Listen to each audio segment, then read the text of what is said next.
Hello again. So, here we are. I have a lot of really interesting stuff for tonight. Tonight's going to be kind of a really special night. As the channel matures and as we go through this process together, I've been getting feedback and I've been thinking about my approach to the channel here and what my goal is, how to best kind of go about that. And I've tried to stay open to like keeping it a living thing that can evolve, because this all formed from this compulsion. It's one that I've had for a long time to share, to whenever possible, when I feel like I have something to contribute, some kind of insight that due to experience or otherwise that I've come across that I feel will have an impact. I want to spread that with the intent of sort of all of us evolving together. I spoke about it on a prior stream with respect to this idea that every time we're able to, through the conversation between each other and through each other's conversations with our higher selves, we're able to exponentially spread that balance, right? And so putting all this together was a very quick process because I was just really motivated. There was a very deep compulsion to do this. I wanted to for many years in my life, but once different. This is a divine will for me to do this thing here. And so as it evolves and sort of becomes a little more cohesive, you'll see sort of things changing throughout the videos. And it's going to be interesting to see where it began and where it will be in a year and 2 years and 5 years and so on. But here's where we are now. And so the way I'm structuring this is very similar to the elements. And so there's these 4 things that I'm going to discuss each day that kind of all tie together. And each one has its own sort of correspondence to the elements. The soul side, right? The heart, the mind, and our physical world, the product of those, right? And so we're going to talk today in the Meet the Deacons about the new order for the new AEON. And this is a sort of a continuation of the discussion about the Vortex, right? About this idea that the elements and the order numerically go in opposite directions. The elements of the princes and the king, the knights and the queens go in an opposite direction than the princess or the ace, right? And these interplays create these vortices. Well, we're going to continue that discussion today with the new order of the new AEON, and it's going to be a very interesting talk. A lot of really good sort of technical stuff, but presented in a way that really could be understood almost by a child. And in fact, I think it could be understood by a child. The truth told openly. It's a beautiful thing, and it's really the final piece of this puzzle, so that we can really take a look at what are we experiencing here. What is our place in it? Really, like what really is our place? How do we actually use this tool, this gift of the tarot, to walk the path, to try not to deviate as much as we can, right? To understand our place really means something special, and we're going to talk about that as well in Tarot Talk today, Channeling Truth. This is a talk about what came up in the stream recently, and that's one of the reasons that I decided to mention it. There's a lot of terms for channeling that people kind of tack onto that, like spirits and demons and angels and 13th dimensional reptilian beings and so forth. And so, I really want to get to the heart of that. And so what I'm going to attempt to do here is to shed perspective, some light. Artie, how you doing? Good to see you. On the term channeling, and to really get to the heart of what that means. Like, what is channeling? Are we talking to angels and demons? Yes, but no. It's just a word. So That said, Tarot Talk Channeling Truth is going to be a great discussion today as well. The Order and the Vortex Karmic Weather Report. This is going to be a new segment that is reoccurring, and the purpose of this is to kind of, in a humorous way, at least that's my goal, to look at what we're going to finish up talking about here today, that divine order, right? And our imposition upon it, or attempt to impose upon it, and our sort of bouncing around its fixed positions and so forth. I speak about this often with respect to the Deacons and how we apply that to our own cards, and can create like a little horoscope for a period of time. And we can also apply that to future dates and other things. But in this particular circumstance, the weather report is going to go over the current period in the coming days and take a look at any weather patterns that we're seeing in the karmic vortexes, right? So, and we're going to be going to radar. So stick around for that one. It's going to be a lot of fun, and it's going to be very insightful with respect to how you could even utilize these systems in your own life by simply printing out a sheet of paper, and you'd have your own radar. So we'll cover that in the weather report. Today's beautiful soul. The last beautiful soul was a special one. If you recall, we talked about the abuser, the enemy, and the sleepers.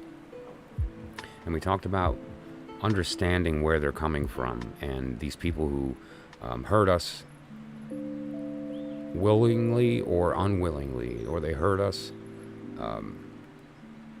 in ways that are indirect but without regard, or those who just, no matter how hard you try, you can't show them how damaging their decisions are, or their communication is, or their approach to their world. Today we're talking about the other side of that. We're talking about you. We're talking about me. We're talking about the rest of us. The abused, the hated, and the awake. Now this is going to be very similar to yesterday, where we look at the cards and we look at the interaction of these as a story, and within that story is the technique for how to begin to heal from this circumstance or transform. The idea is being open to the story, right? And recognizing the fact that we actually author it. And it's it's incumbent upon ourselves to do that. And so that said, today's beautiful soul is you. I know I've done it before, and I'm not trying to cop out. This is sort of a planned series of steps that are coming to a culmination as we approach the autumnal equinox. And so there's going to be a lot of bows being put on a lot of boxes with respect to this information that I've been presenting. And tonight's going to be a kind of a biggie on all of these: the wand, the cup, the sword, and the pentacle. So that said, let's see who can figure out which one is which. The Spotlight deck, we're going to continue for the next several days with the Tarot of Ceremonial Magic, which is very relevant to the idea of the weather report, the Vortex, the Deacons, and the overall holographic nature of the tarot order, right? How it's laid out and how we approach it from that respect. And so Tarot of Ceremonial Magic is a very, very good deck that has shortcut information, has a really good approach to it that is both creative and tickles the right brain in just the right way, but then also has this really good information so that you're not hindered during the process by looking at charts, looking at into books, or referencing notes and all these things. Rather, you can allow the cup and the sword to have their dance while you interpret and disseminate the thoughts, right? And so the best way to do that is to just have it built right in. And so the Thoth deck was a really good interpretation of that, where kind of the first that tied it all together, revealed all the secrets, and then stuck them in the artwork and hid them in ways that are quite beautiful. What this deck has done is kind of cut to the heart of the work here, right? And put it all out there. So if the Rider-Smith deck is the lies told openly, and the Thoth deck is the truth in secret, this is the truth told openly, and it's a great deck for that purpose, right? It could just, all the information's there, from the Deacons to the Enochian to the Goetic, to the Deacon meanings, like the interpretations of the signs and planets. All of that information is really good, and so a great deck. I Ching, just really, really, really good deck. There's a link in the description, by the way. I don't know the commission or anything on that, but the individual store that's listed is the store that not only sells it, but they are responsible for its production and its distribution. So they're the place they source. And if you can, I always felt that you should support your local store, right? The New Age store is something that is really important, especially at a time now where we're in this transition into the new phase, this sort of feminine energy, and we're all kind of opening up to the intuitive side, and we're seeking tools to do that. These stores are becoming more and more important, because without them, all we get back is the world when we seek. And in this case, what we get back when we seek is ourselves, if we're open to it, right? And so this deck is a great tool for that purpose. And obviously we're going to go through the personal messages, right, which is doing readings for everybody, and looking at your birth card, looking at the period of time that we're in, doing some readings on some questions you might have, and the daily messages, which whenever possible, doesn't happen very often, but when time allows, I like to go long form through these. I put 4 readings up every day, up on the channel, and these readings are designed for everyone. They're kind of a group thought type reading. They're sort of the stream of consciousness of the zeitgeist readings, and there's some really dynamic stuff going on right now, and so especially if today's your birthday, that's when you're going to want to catch. But that said, if we have an opportunity, we'll go through the daily messages as well, and then the random act of wisdom. What we're going to be doing this time around, which is going to be a really interesting subject, is the idea of kind of combining your birth cards and situation with a period of time back in your life, so we can look at what occurred and what was your approach, and what could your approach could have been. It's very interesting to use the tarot to look at the future, to lift the veil, to allow the smoke to clear. But really, there's an interesting technique. Lauren, how's it going? Thanks for popping in. There's a very interesting technique other than just looking to the future, which is to look at the past. Use the tarot to look at the past. And it's a good way, as you use the tool, to develop your skill in it, because you already know what happened. It's kind of like watching a movie that you know the ending to. A good example, what I mean by that is when they did episode 3 of Star Wars, as an example. 4, 5, and 6 had already been out. We already know the story. 1 and 2 had already been done, so the prequels are almost going to be finished, and we get this 3rd movie, but now everyone walked in knowing exactly what's going to happen, right?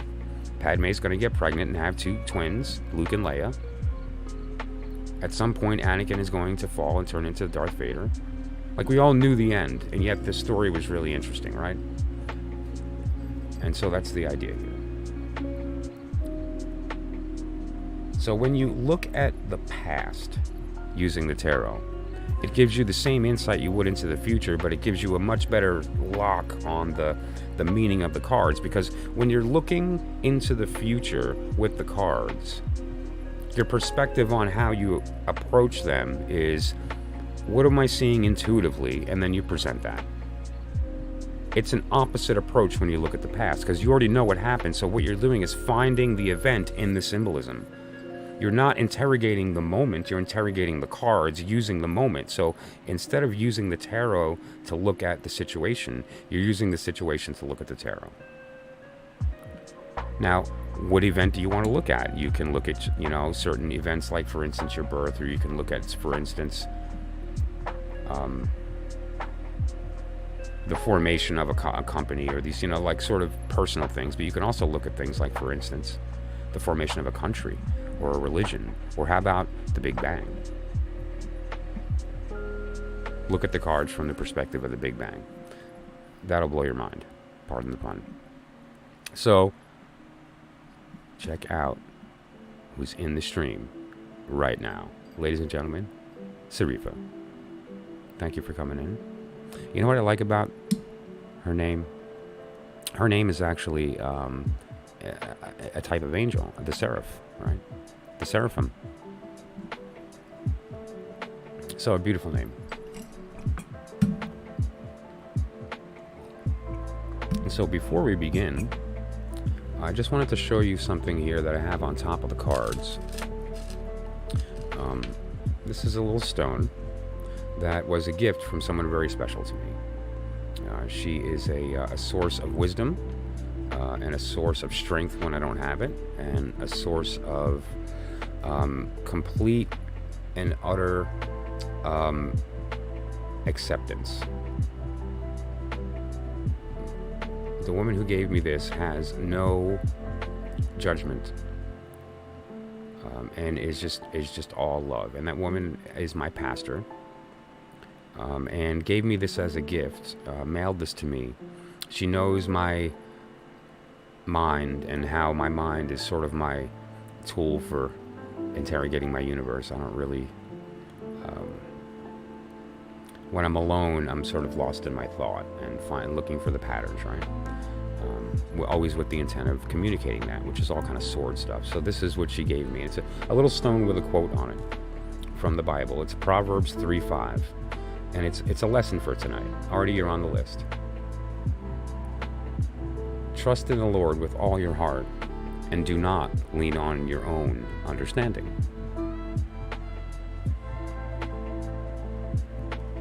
Now, I've mentioned many, many times, the work that we're doing here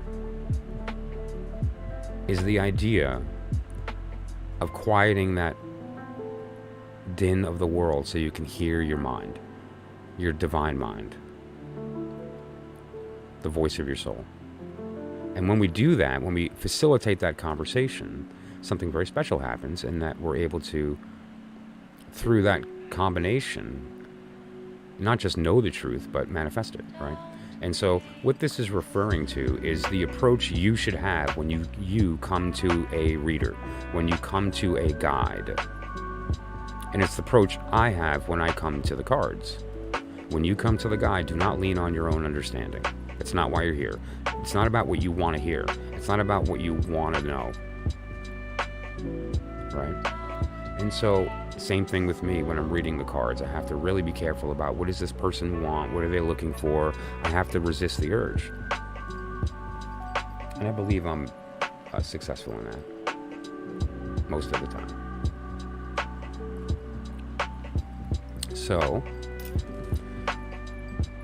that said, let's do some random acts of wisdom, and then we're going to begin tonight with the new order for the new AEON.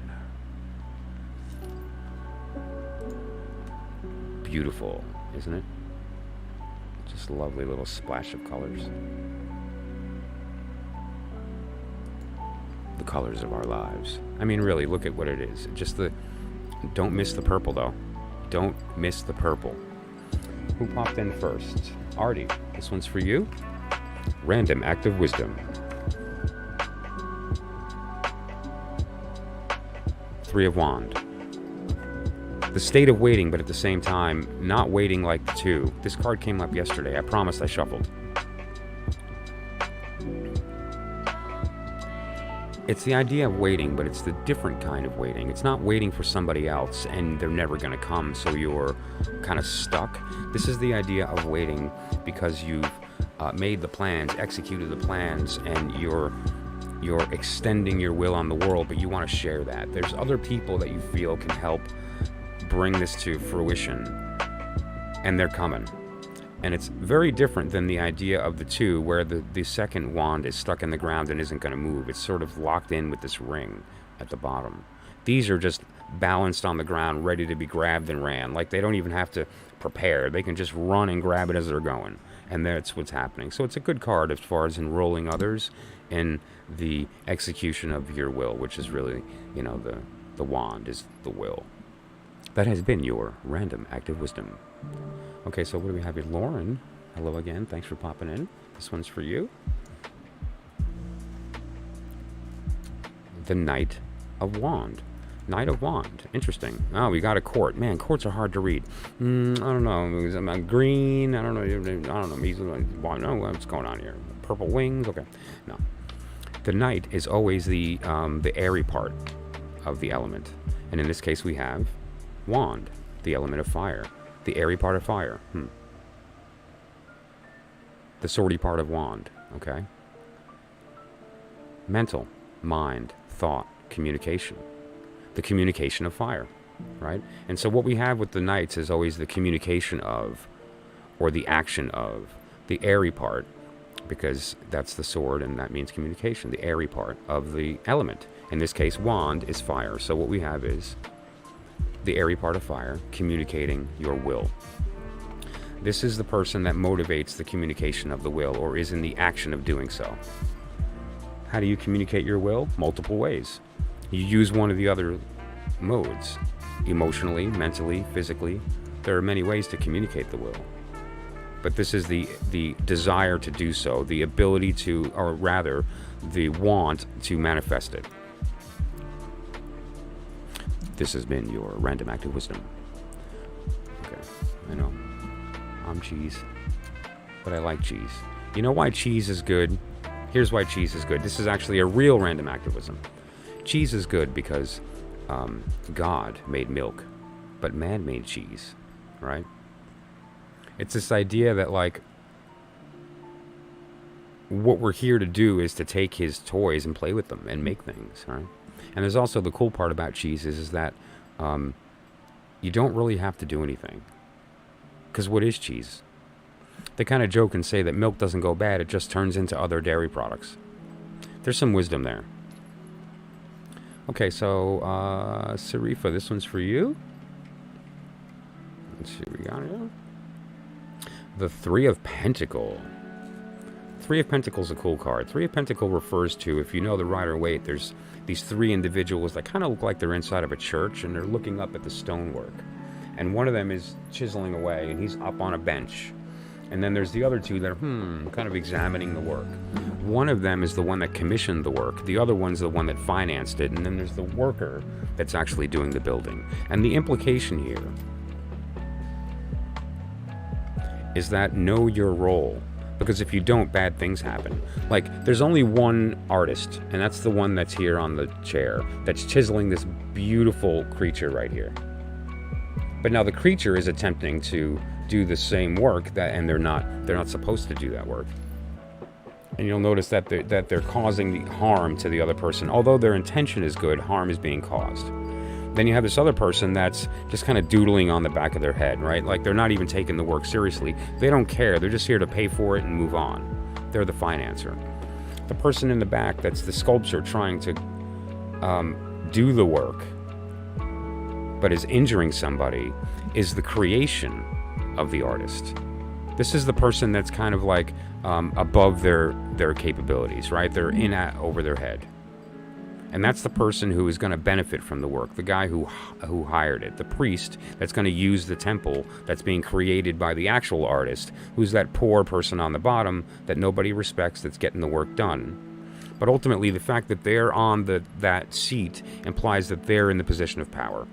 So ultimately, you have to decide which role are you, because the lesson here is not that you're one of these roles, because that's true, but that's not the lesson, that's the outer lesson. The inner lesson is know your role and be it. If you're not the artist, be okay with that. And don't try to do work that you're not ready for, and then go back to learning. And when you're ready, it's time to do the work. Or, perhaps you need to jump into these other roles to recognize, the dynamics there. Because ultimately, the goal is not which one you are, but be the one that you are. And the authenticity of that is the important part, okay? Okay, great. So that's for you, sir. So that said, that has been your random act of wisdom. And so that, on that note, I want to begin tonight with Meet the Deacons, a new order for the new AEON. That's great language too. You know, there's a bunch of stuff that's hidden in that title, and that's for the people who have the ears to hear and the eyes to see. What that means, I'm sure if you did a little Googling, you'd be, okay, I guess he means this, but it'll really be clear at the end of the discussion.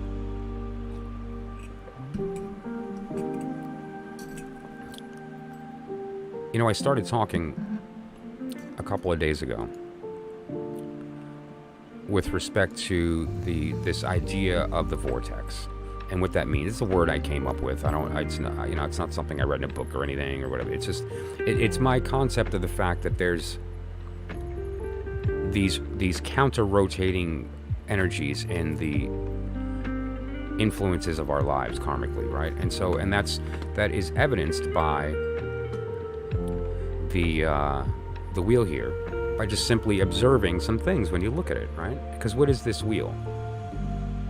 This wheel is the wheel of the year, right? And so we can easily see the colors starting at Aries. And let's just pop up the diagram here, okay? And so we can see here we go from Aries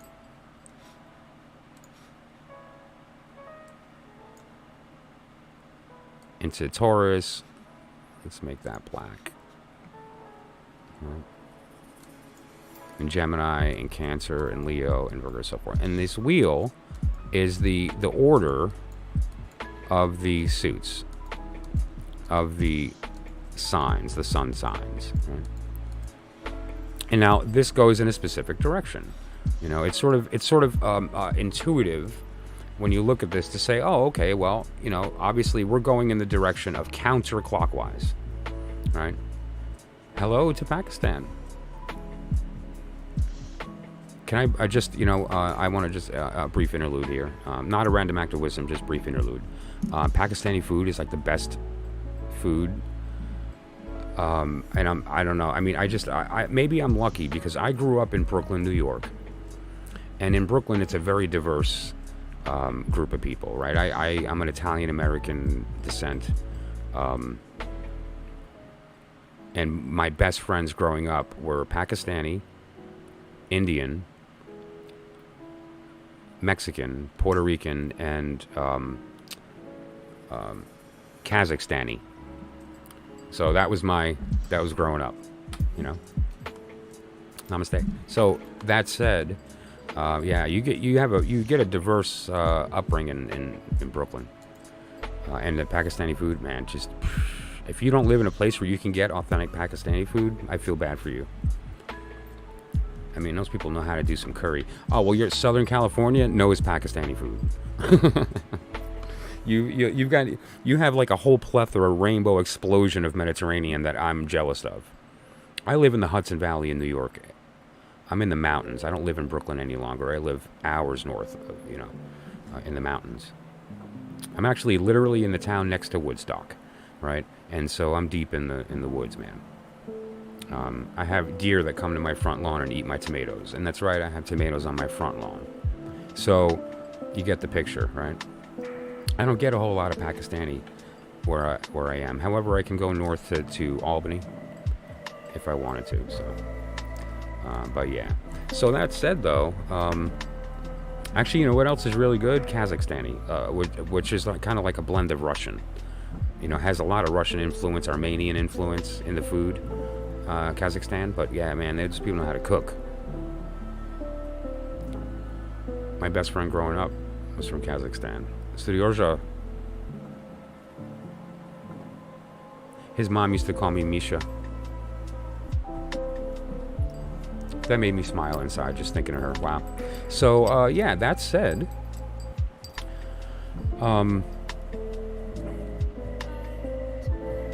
think we should begin with Montana. Thank you for popping in. Absolutely, actually, and the way the channel works, if you're new, and I appreciate you joining. And so yes, I do free readings as well as donated readings, but there's a couple of topics I go through first. And so usually about the first 45 minutes to hour of the stream is going through topics related to tarot, related to soul talk and our connection with ourselves, how we can better navigate, and then we go to the reading portion after that. And so if you're interested in popping around some other live streamers or readers, in the meantime, feel free, and you can pop back in roughly about an hour, and I'll be happy to put your name on the list at that point. And now, how it works is, when I do readings, I put your name on the list. If you're not here when I call on you, I don't take your name off, I just put it to the back, okay?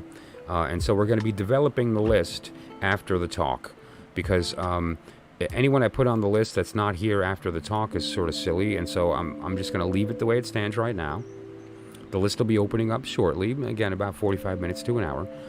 And then at that point, whoever's here will build the list up from that point, okay? And thank you so much for coming in. But I do recommend you stick around, because what we're going to talk about next will literally blow your mind open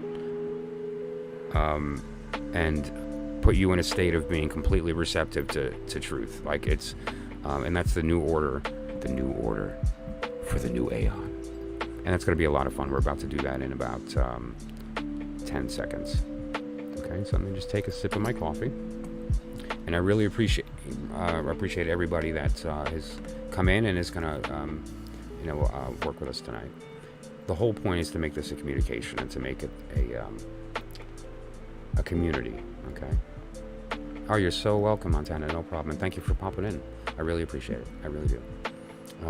And we're going to have a fun night tonight as well. The readings are going to get intense, because I've been sort of slowly revealing certain things, and I've been holding back some things in the readings. And as we approach the autumnal equinox, it's the truth told openly. No more truth in secret. No more lies openly. We're going straight to the truth told openly. And if your ears can hear, it's going to blow your mind. So let's begin with the idea here, just to reiterate what we're talking about, is the idea of the new order for the new AEON. And so, we began with the idea of the direction, right? The idea here is of the direction that the signs go in. Now, obviously, there's 12 of them, all right? Everyone's got their sign based on their birthday. I happen to be a Sagittarius, right? So I'm in the period right here. Okay? And the order of this is counterclockwise, right? So we can all agree upon that. But now, if you look at, for instance, the elemental order, because I talked about the elemental order at some length and the importance of that order, right? The importance of this order matters. And the order of the elements, very specifically, is wand, cup, sword, pentacle, okay? Wand, cup, sword, pentacle. Has to be in that order or it's not going to work. Everything falls apart. And this wheel just is like a pretty picture of colors. But it's not. It's actually divinely inspired and it's beautiful. So let's look at that direction then. Wand, cup, sword, pentacle. All right? Pardon my mousing skills. Wand, cup, sword, pentacle. Okay, so now that's going clockwise. So the signs themselves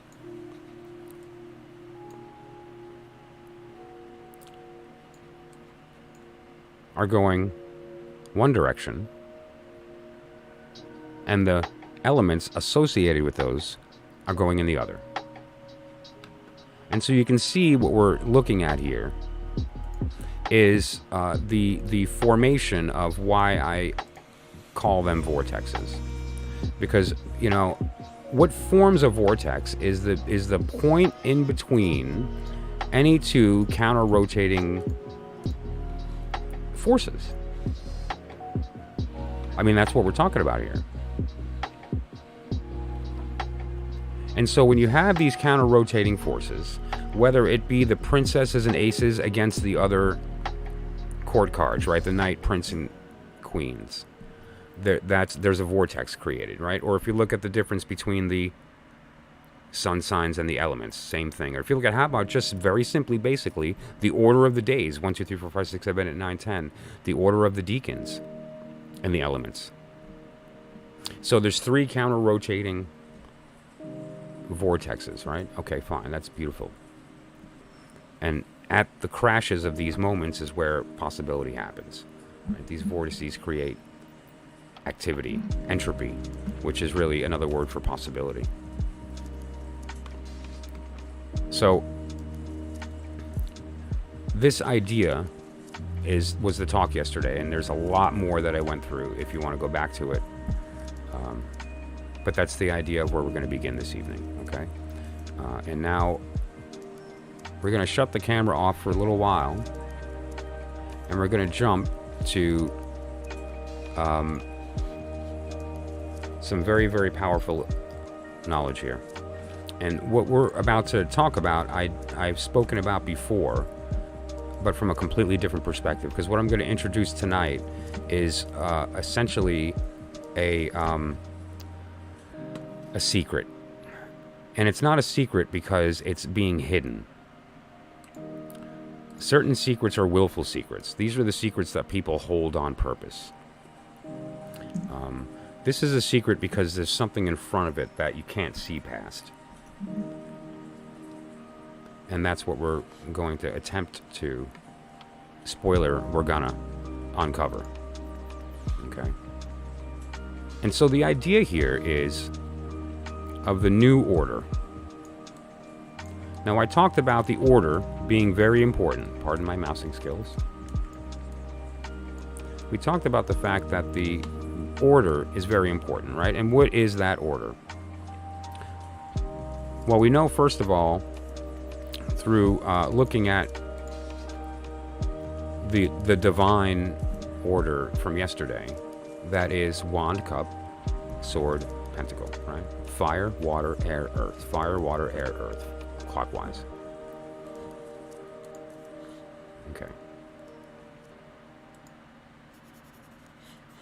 But now, let's look at that from a different perspective. Because I think that maybe perhaps we need to change that order. And I'll tell you why. If we begin with, of course, the beginning. In the beginning there was nothing. And then suddenly, for some reason, that's kind of hard to wrap your head around, but basically, God was bored. He created something. He became aware of himself, herself, itself.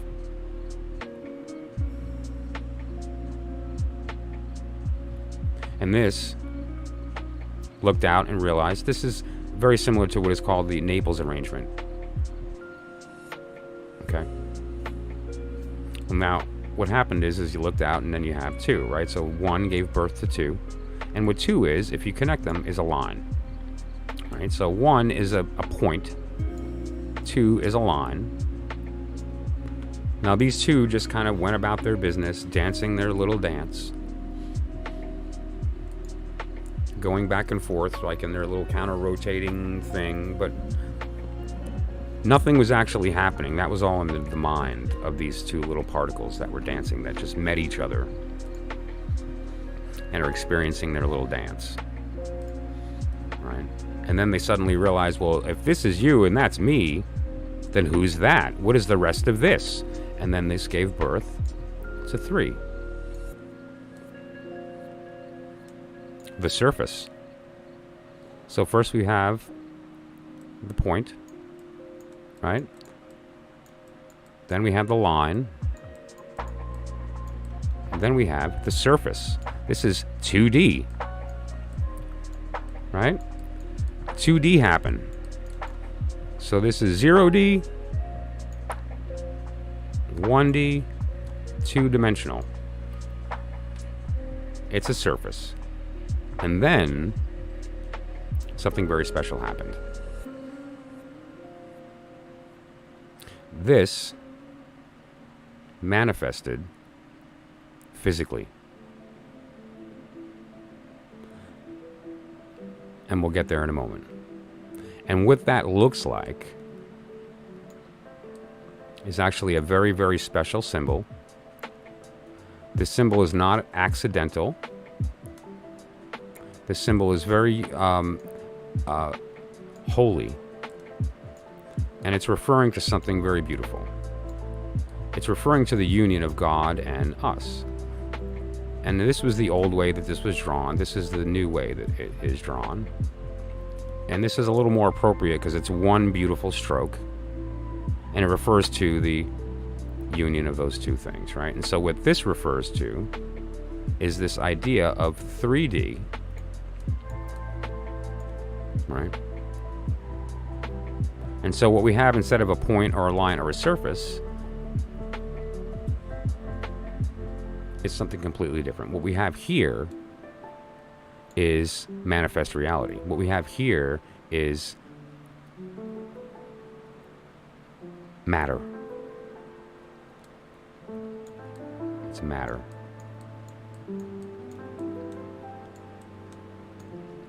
Okay? Now, that's all good and well. Beautiful stuff. There's this sort of like holy connection here, which is kind of really special.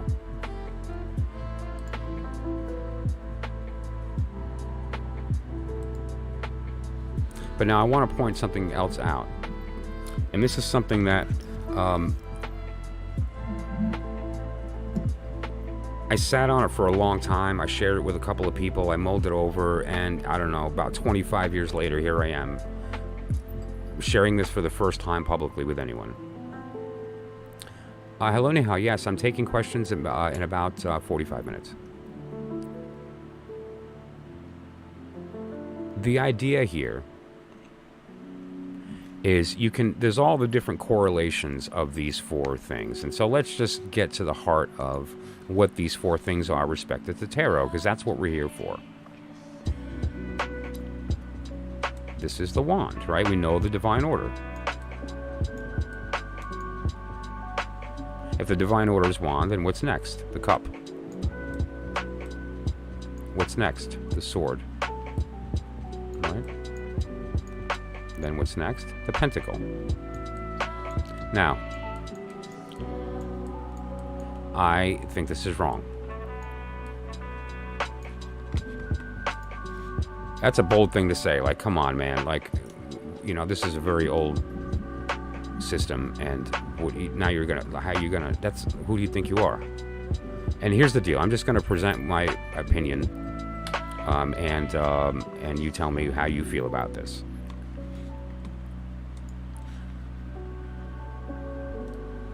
Wand. What is wand? Let me make this bigger. Okay. It's the will. It's the divine will. Okay? The wand is the divine will.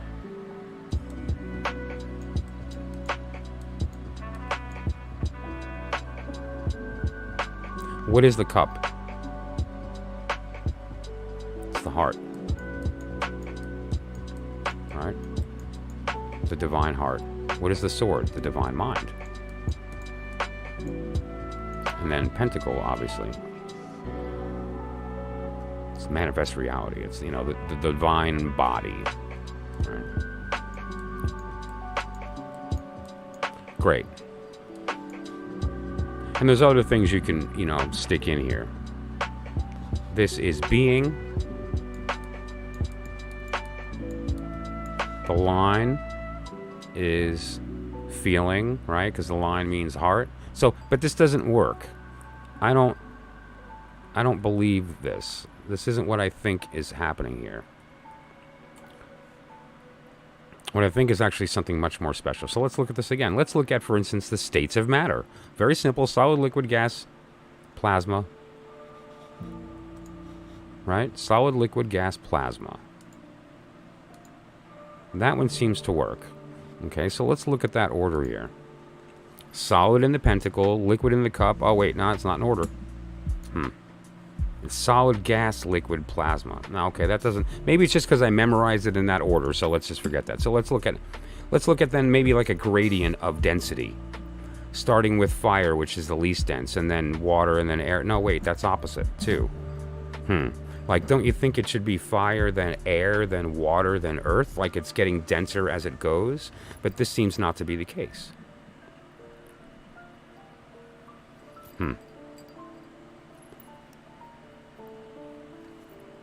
And then it dawned on me.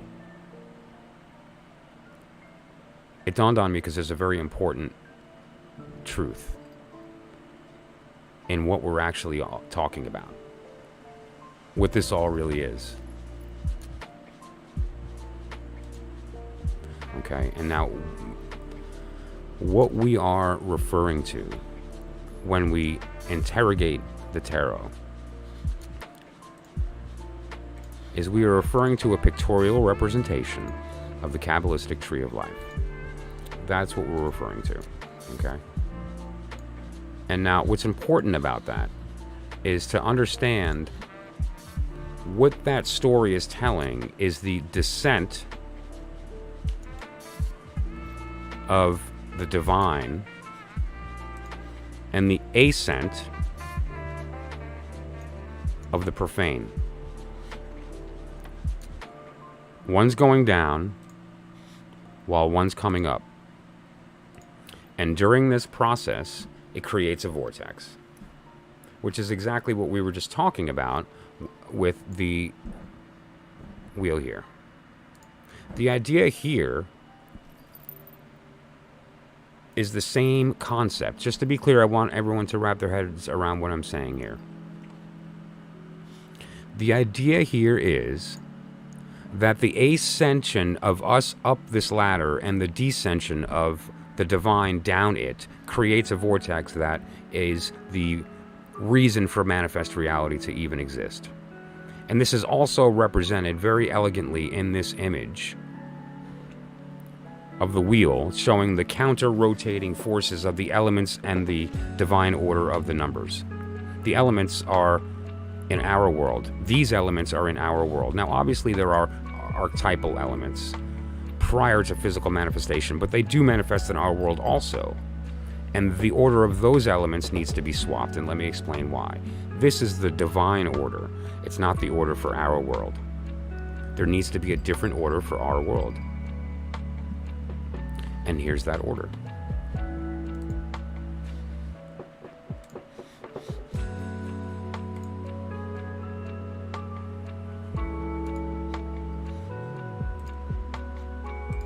What we're talking about here, if we just draw this one more time, we have our dot, and then that dot makes a line, and then that line makes a surface.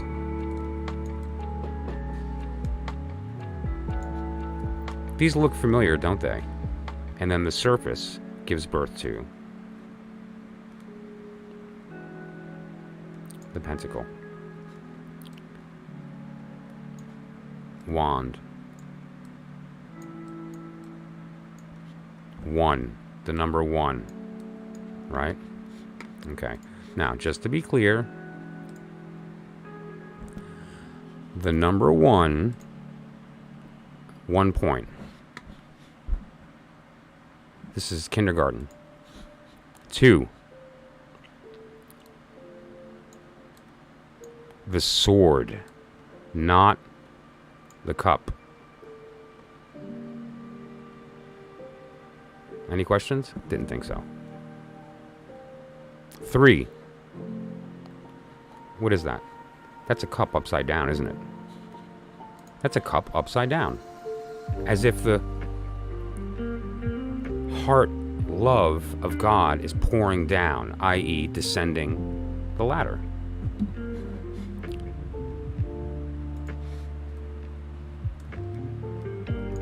And this is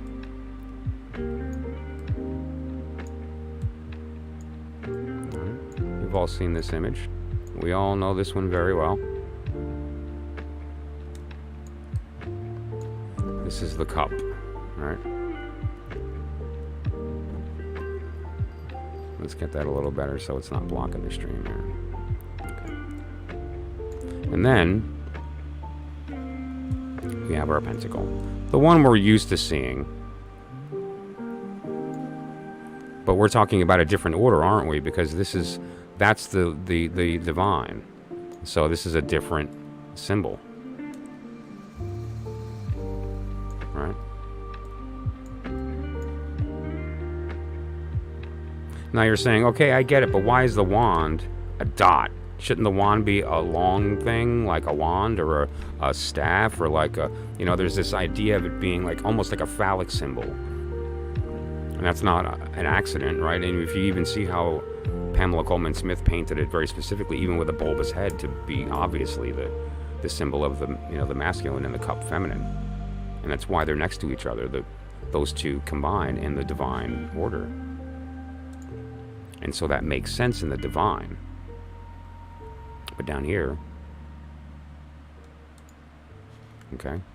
And so now let's just look at some further evidence. Like, let's just not stay here, because all right, fine, but this does sure look like a cup, and that sure looks like a sword, and compared to the other way around, which I didn't see that the other way around. The other way, it didn't make sense. That doesn't look like a cup. It looks like a line. That doesn't look like a sword. It looks like an upside down cup. And when you combine the two cups, the heart of God and the heart of us, you get reality. But long story short, let's look at some other combinations here. For instance, the atom. Right? All by itself. It's like, because we know that an atom is not a nucleus with an electron, like a little planetary system. It's not like that. What it is a very different thing, of this sort of energetic moment in the middle of this negative charge, and whatever the case may be. And then there's a cloud. These are words that to talk about things we can't talk about. There's a cloud of possibility of where the electron is. What's an electron? It's a little darker part of that cloud that is maybe it's here. And the darker, the higher the probability that's where it is. And so we don't know where the electron is. It's just this cloud of possibility. And when we observe it in the right manner, we're able to turn up the contrast. So instead of it being fuzzy, it gets really black and white, and we can see where that is because it's the black spot, right? That's the idea of an atom. And so an atom is not a thing with a thing, and it's not. That's what it turns into when it collects a bunch and becomes the four. But as an atom, that's not what it is. So now second is also an atom. These two are both atoms.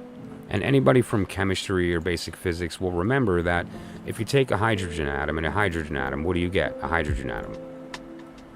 It's nothing yet at the stage of two of them together. Oxygen is O2. In fact, in the one state, it's not even manifest yet. It doesn't become the element until there's two of them together, and then now it has an identity. When it's the one, there's no identity. It's just I. So it doesn't need an identity. When there's a two, an identity is born out of necessity, and that identity gives rise to this idea of it having a form, and that form is an element. Right? Prior to that, it's strictly the element, but now you can make it an atom. But we also call the element an atom. It's a hydrogen atom by itself, but really it's not substantially something until there's two of them, right? I mean, one of the reasons I think that is that there's like a charge that occurs between them. Anyway, so long story short, that's the idea here, right? Actually, let's zoom in on that again. Okay. And now we're going to get to the 3. Now, does anyone have any ideas on what the 3 is? Excuse me. It's a molecule. All right?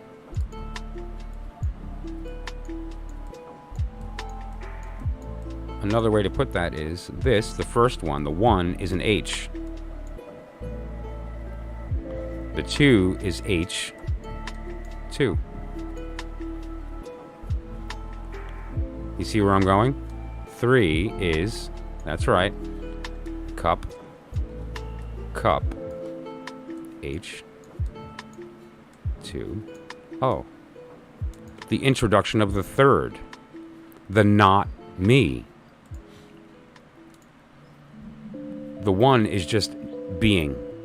That's all it is. That's all it is being.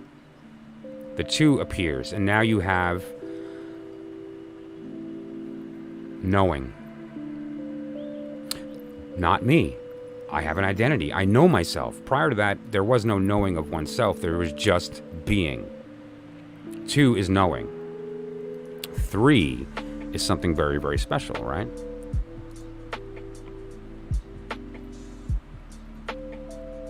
Three is feeling. Water. The other. It's the other. The other is the idea of you're at home, it's you and your mom, you and your dad, and then you go out into the world and you see somebody that's not family, and you're like, wow. And it gives you a feeling.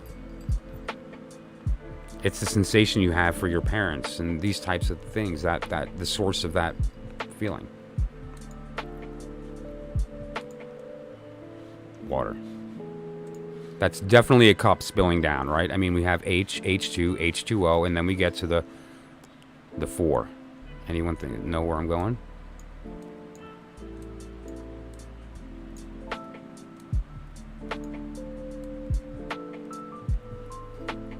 Hydrogen peroxide, very reactive.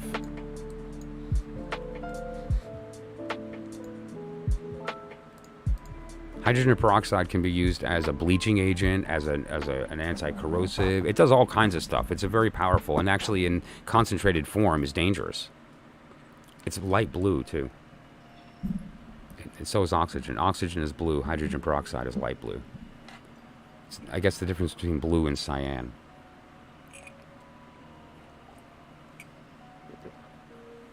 And so there's this idea of the descent and the ascent. And now, what's the point of that? Like, that's beautiful language, Michael. Great, but what is that? Why does that matter to me? Because that is what is proof of the reason. If this is mathematical proof of the fact that we're in the different order, remember the order. But now we're saying, no, the sword's first and the cup is last. But that doesn't work, because if I do that, all this math, which, by the way, took me a long time to line up and skip the right, like, I would never do this again. Would never do it again. Bill Gates was asked about his process of writing a book years ago, and he said, yeah, the one thing I would never do in my life again was, write a book if I knew what was involved in writing a book. This thing was hard to build. And long story short, though, it all falls apart. The things don't line up properly. The wheel becomes kind of a useless tool that won't work. The order falls apart. And we talked about the divine order and why that's important. The fact that we have mathematics is because each one of these numbers stays where it is and doesn't change. And because it doesn't change, it gives us the ability to navigate it. We can do math. We can measure. We can assign meaning to things. Red is a frequency. So we can apply that number, knock down the octave, and play it on a keyboard or a piano or a flute. This idea. And so order matters. And so, when I kept looking at this, it's so obvious to me that this should be the order. And now, if that's the case, then that breaks a lot of stuff here, okay? And so there must be a different reason, and then it dawned on me that what we're actually looking at here is the as above, so below. And so here's the bow on this talk.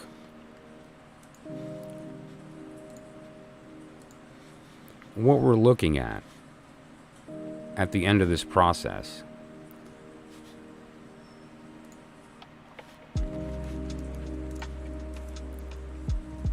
is in the descent, which is God becoming physically manifest, your higher self, we have the divine order. Wand, cup, or not cup, sword, cup, pentacle. Now, did you notice, and this is kind of a biggie, so I'm going to reiterate it, that kind of looked like a cross. We have the wand, which, why is it, we'll get to that in a second. Then in the new order that I'm talking about, it's a sword, not a cup, in the divine. Notice it looks like a cross. Why? Because it's upside down. Why? Because it's descending. Then we have the cup, pointed down because it's descending. This is spilling divine mind. This is spilling divine love. And then we have the divine pentacle. Now, underneath, we have the wand. We have the cup.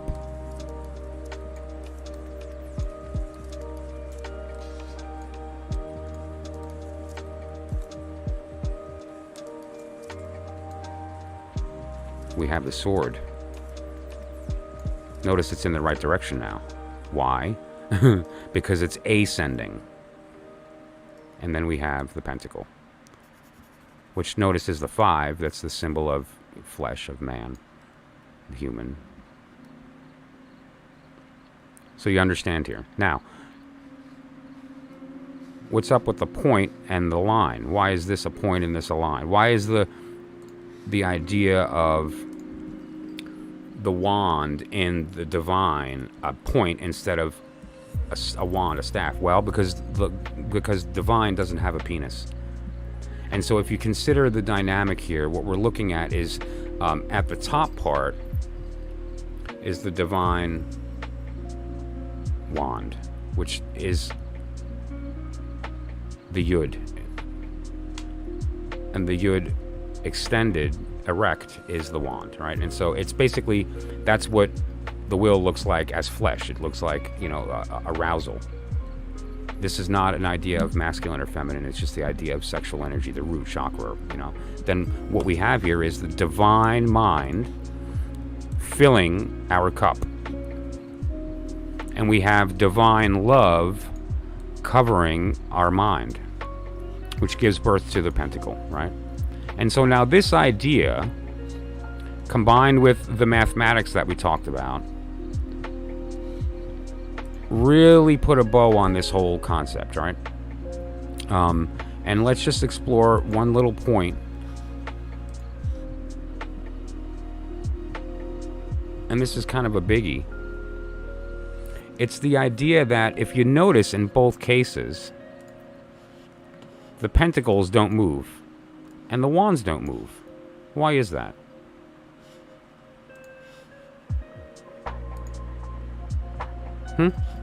Any takers? I thought about it for a minute and it popped into my head. Here's why.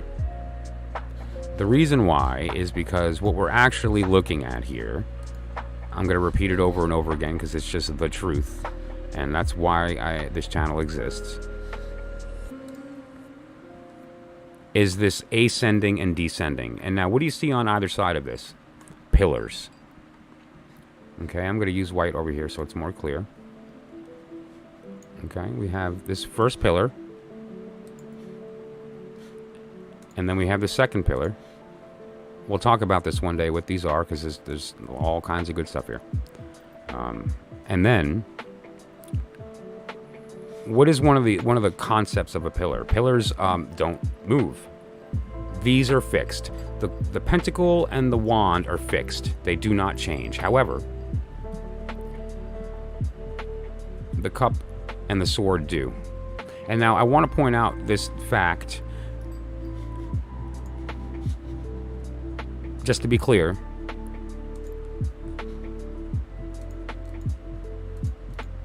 the reason, let me find the correct, we read this one? Yes. The reason that the pentacles and the wands don't move is because of the columns of the tree right here. You see in the image of the tree are those columns. The columns are the reason that it doesn't move. But the stuff in the middle does. Okay. And now, the reason for that is the idea that water and air are the same thing at different densities. Ask anybody in physics or in, chemistry, biology, whatever the case may be, that they're literally the same in fluid dynamics. They're just different densities. They act the same. I mean, obviously their behavior changes a little bit, but Yes. Boaz and Yakin. We'll talk about what that is. Mercy and severity. I'm not here to teach Kabbalah tonight. But yes. And that's also a Freemasonic symbolism there, and there's some other stuff, the Rosicrucian symbolism in that, and the idea of the steps and the pillars and all this.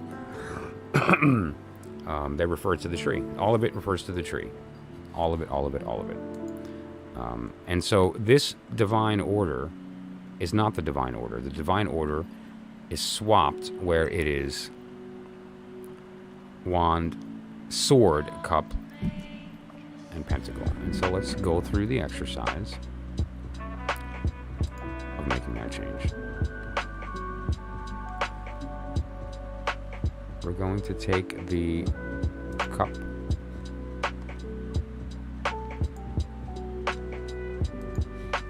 and move it here. And we're going to flip it over. Then we're going to take the sword and move it over here. And do the same thing. Okay, let's do that.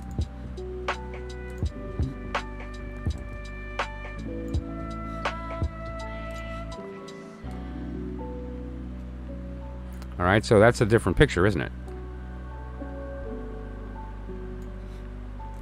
I also talked about the idea of the states of matter. Another way to look at that are the forces. The forces are, very simply the suits. If you look at the cards, there you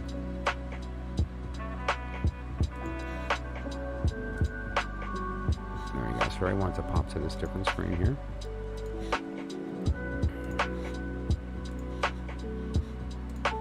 Okay. Essentially, if you look at the different forces, right? Again, we have the wand, cup, sword, pentacle. Okay, gravity.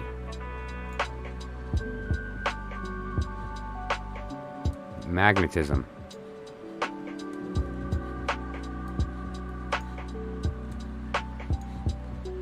The strong and the weak nuclear force.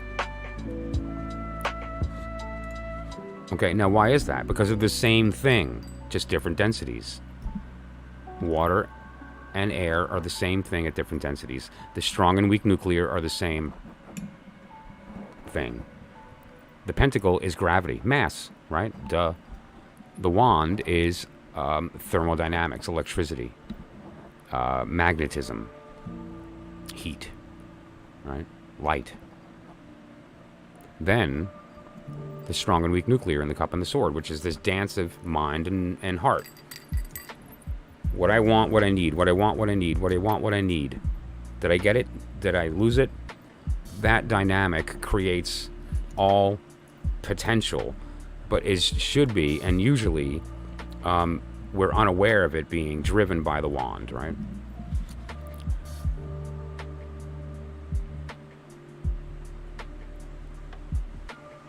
Gravity is the weakest of the forces, isn't it? Isn't that something? Because the pentacle seems like the heaviest one, but we all know that fire can destroy anything. The only thing stronger than fire is water, which can really destroy anything. Try containing it and watch what happens. So, the idea here, at the end of this, several lectures related to this particular topic of the vortex and the deacons and the order, is this idea that there's a new order. And what this new order is referring to is the divine order. And that the order that we're used to that works for us, it works for us.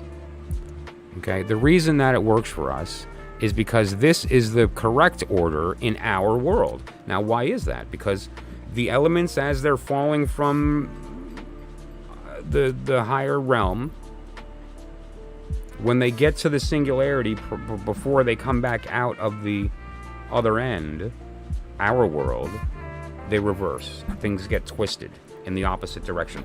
If you look at a coin and you draw an arrow on both sides pointing the same way, and then you rotate the coin, you're going to see it rotating one way, and the person on the other end looking at the other side of the coin will see it rotating a different way. You're going to say it's going clockwise, they're going to say it's going counterclockwise. The coin is moving the same direction. The reason that they see a different perspective is each side is pointed in the same direction, but their perspectives are different, and that creates the vortex. It's our perspective compared to our higher self, our soul, our creator, us, right? And there's beauty in the knowledge of that relationship.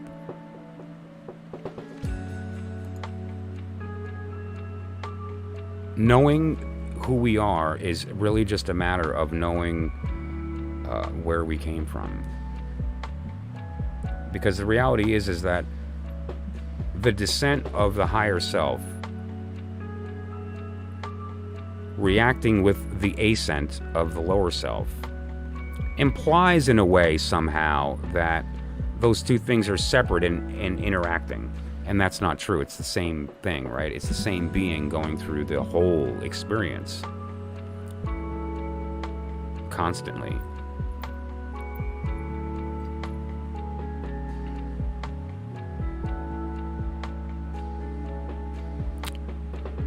That said, once you understand the unchangeable, and this is the important thing that I tried to drive home on the last one as well, related to this last stream yesterday. This is, all of it is unchangeable. This wheel does not change. This wheel represents, due to the fact that the order is the divine representation of the physical, there is a holiness to its order. And that order not only should not be changed, it can be relied upon, and it's effective. And if you change the order, it's no longer effective. You break the math. You can't take 6, 4, and 8 and swap them and then do math and it work when I'm using a different system. This doesn't work. Well, you got to use the system God's using. You know, I mean, you're not going to change his mind, sorry. He's sticking to metric. So that said, at the end of the day, we have access through this information. We now know this is not going to change.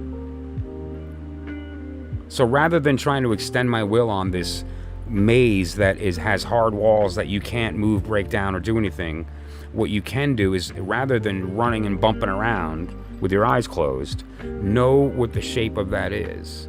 And by knowing this shape, you can know how to navigate it. You know how to jump through and around and up and down the ebbs and flows until you get to a point where you can even almost ride them. And that's when you begin to make some real change in your life, right? And so I've spoken many, many times on the idea, specifically, of once we understand this concept, we can navigate it. And how do we do that? Well, we take this fixed system, the system that is unchanging. This is the system that will be this way till the end of time. It can be taken to the bank. It's something that you can, without a question, rely upon.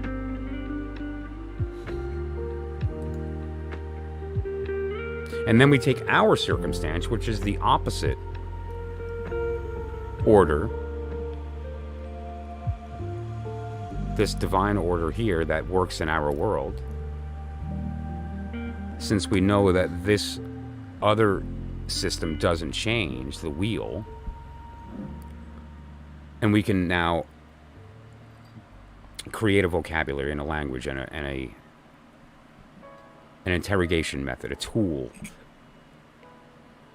for not just asking questions, but actually receiving back usable, useful information. And we're going to prove it tonight over and over again when we do readings. And what is that process? How do we do that? Well, this happens to be a perfect segue into tonight's next talk before we get to the readings. And that is channeling truth, right? Now, what is channeling truth? Because I mentioned to you before that it's this idea that is very, very misunderstood. Nobody gets it right. They're always kind of in this place of what is it demonic? Is it satanic? Is it is my soul gonna be destroyed? All this crazy nonsense. It's none of those things, and it's all of those things. And so we're going to talk about that because it's a very, very important subject, right? And so the way that we approach this matters. We're moving into a different section now, as I talked about with the different sections of the stream here. We're jumping around between the heart, the mind, the body, and the spirit. Okay? And now this channeling truth, this is a spirit. Okay? And so we need to be in that state of reception of the spirit. Now, what is the state of being receptive to spirit? Well, if spirit is wand, then we know that naturally, therefore, the state of being receptive to that is the cup. And so what I'm asking you to do is to be your cupness right now.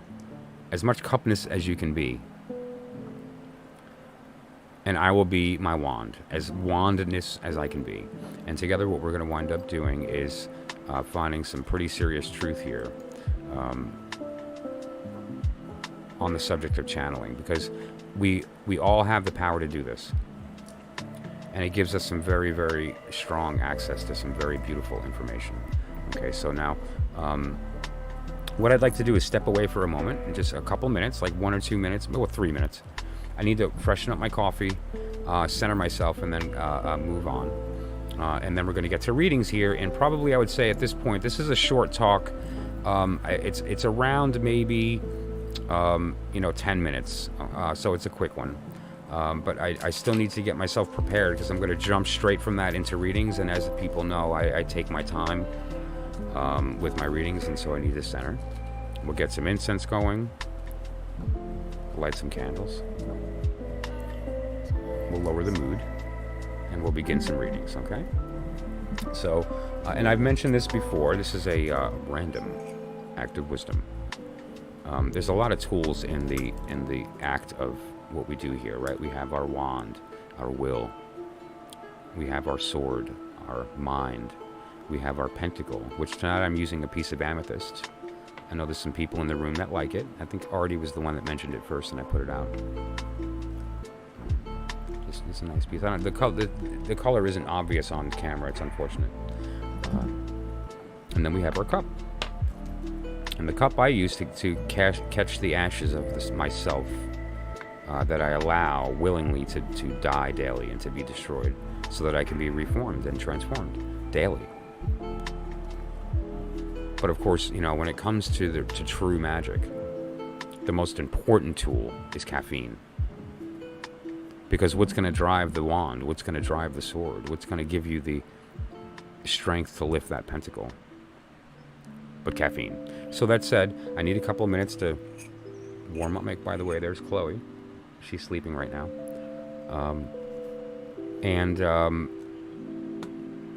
We'll be back shortly. Okay, and whoever happens to be here when we get back, the next talk is going to be pretty quick, but what we're talking about is channeling, and it's a very cool subject, and I think it's one that, I think maybe it's time to shed some light on and to get to the heart of, because, you know, enough of this, you know, woo. And let's, it's real. It works. And it's not at all what you're thinking. Okay, so that said, I'll see everybody in a couple minutes. I hope you stick around.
Alrighty, sorry about that. I had a little issue with my coffee machine. My will and its were not in accordance, and it won. So, although I don't know about that, I did get a cup. I love that. Dark and sweet. Is there any other kind? So, thank you for everybody who stuck around. As we go through this process of kind of bouncing around the different elements and topic, we move to channeling truth, right? And channeling truth is something that I decided to talk about based on a few things that came up in the stream here, and a question I've gotten over and over the years about astral travel and about scrying on the Tree of Life, which I talk about. There's a great book written by Israel Regardie on that subject. And that said, it's hard to grasp these subjects when you're simply reading the book, because there's so many different ideas out there, right? There's the ideas about, and it's usually somebody selling a companion deck of like angel talking, or your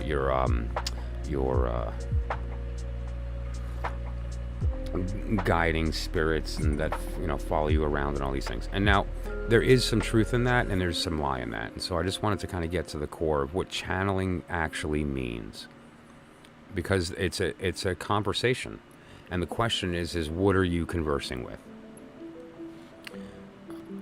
And that's really the core of what we're trying to talk about here. Okay, so the idea of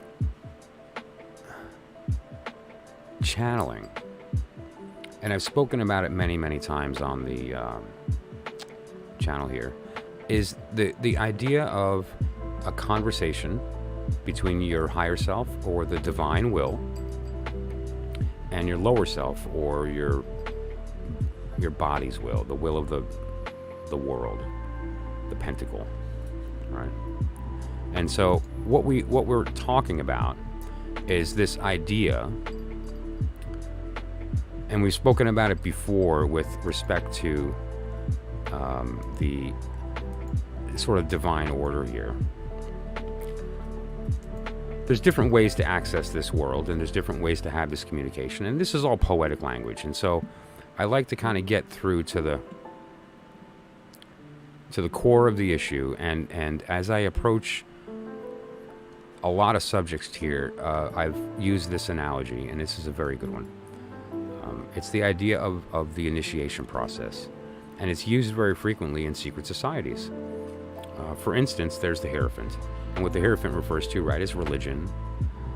It's the lie told openly. Everyone who walks in the door is welcome, and we'll tell you the lies open. This means this, and that means that, and so on. And then we have the High Priestess, which is a slightly different meaning.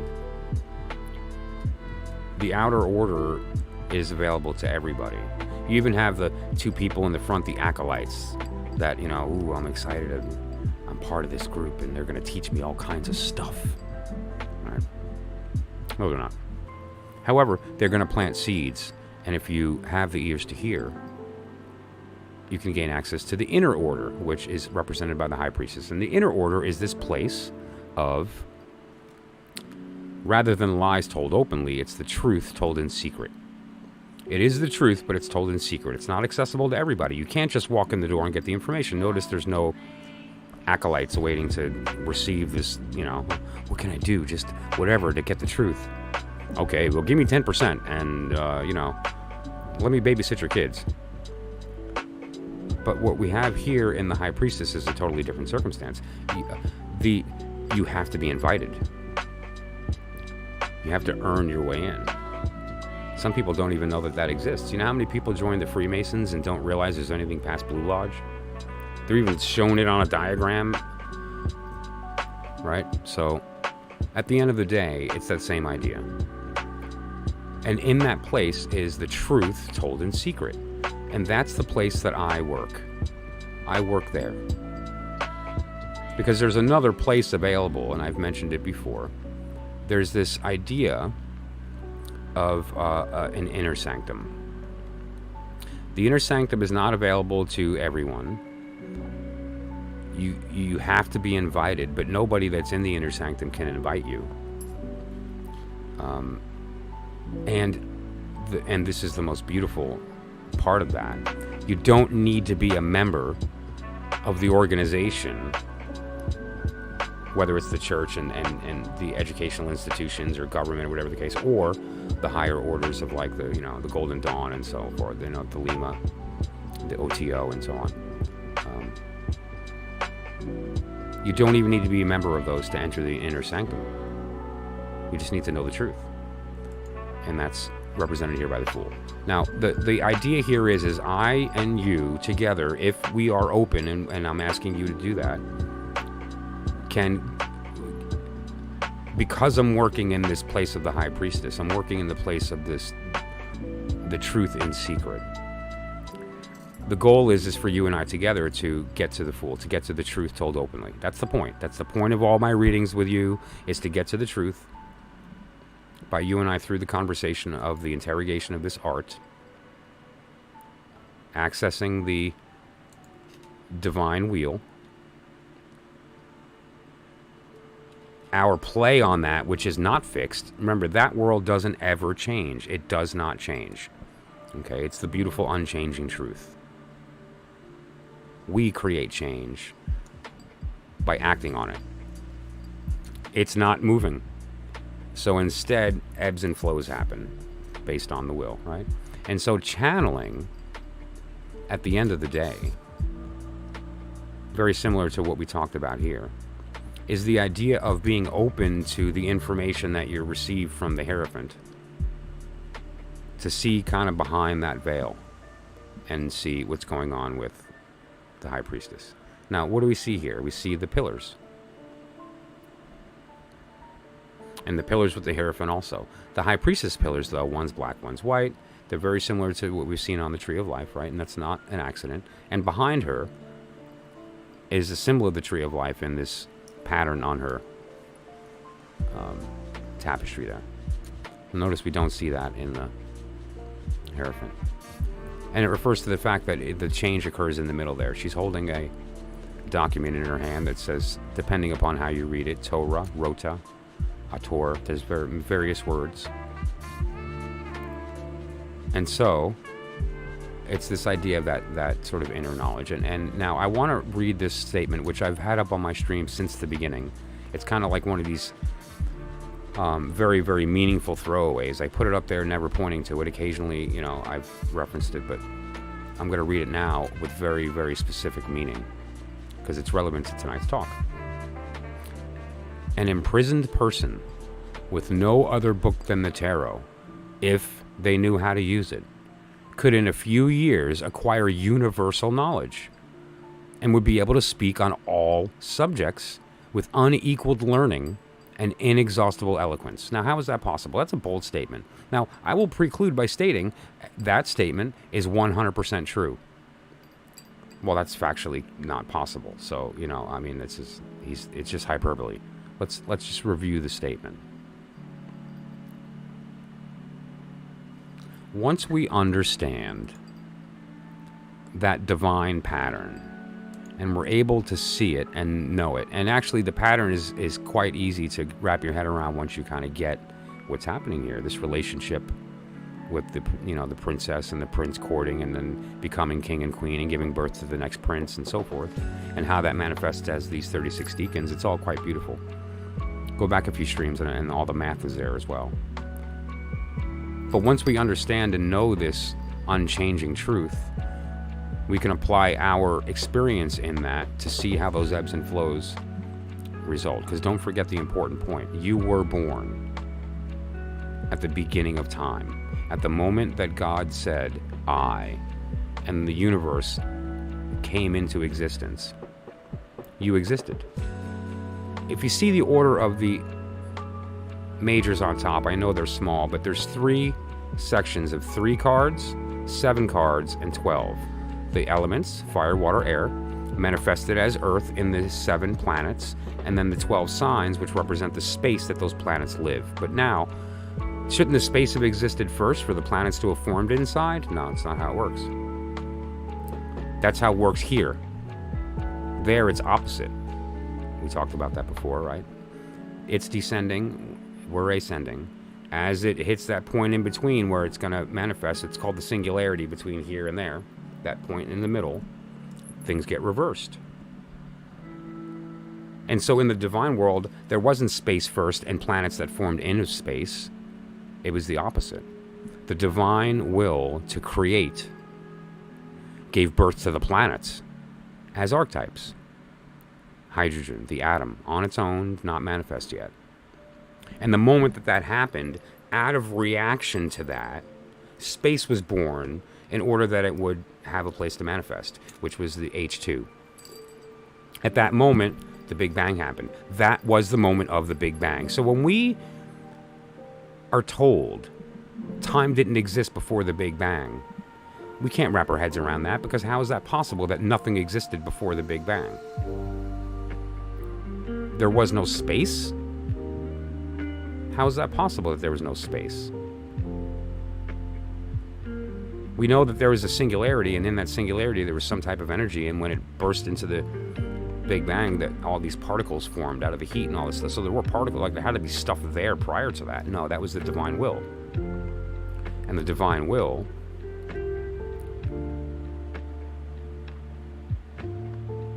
had a thought.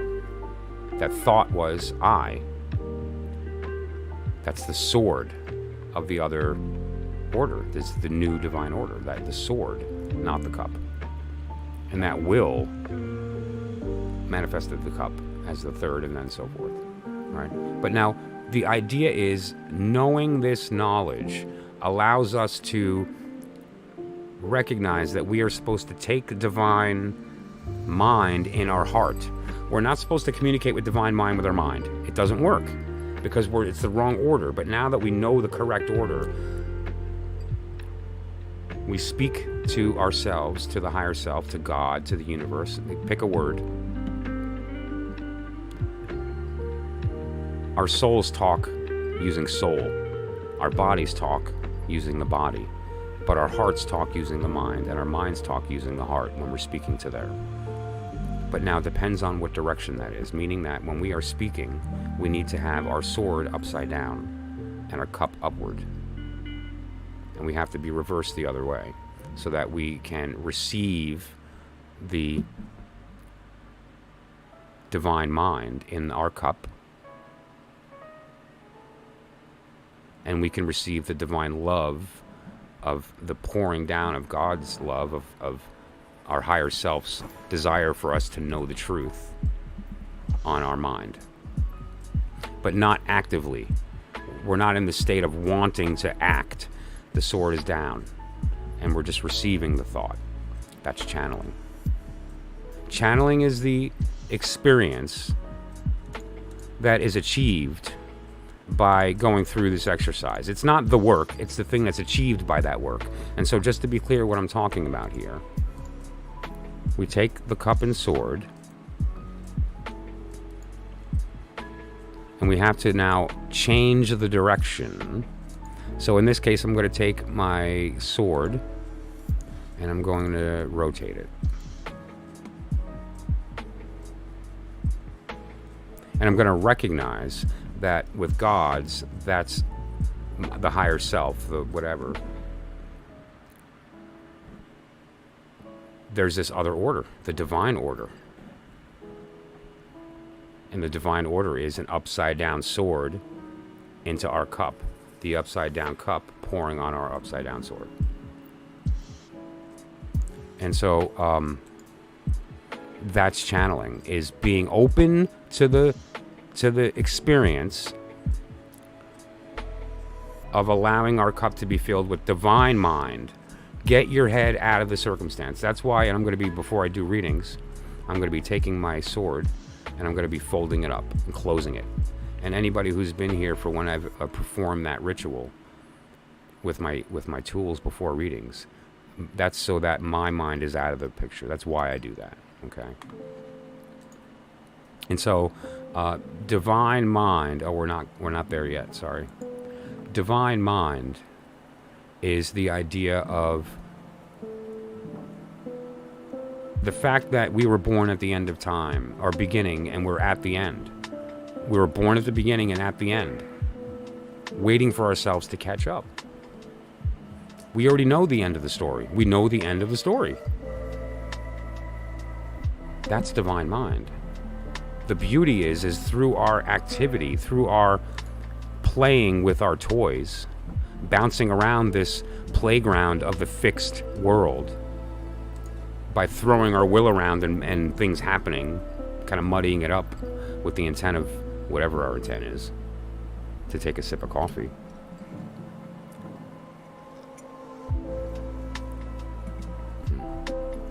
I love that wash of bitter and then sweet. So that's the idea here.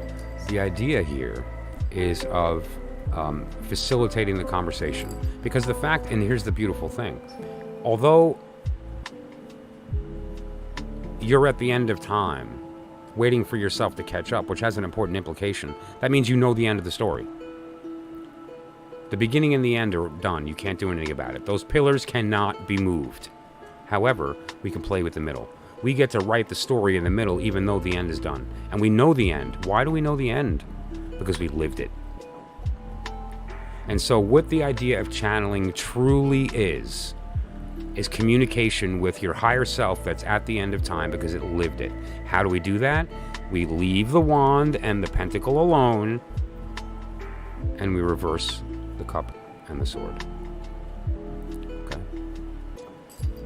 And so that's channeling. Now, we can also do that with other sources. In the archetypal world, the world that this stuff is coming from, that's pouring onto our sword from the cup, or that's coming from that sword into our cup. That world, the divine,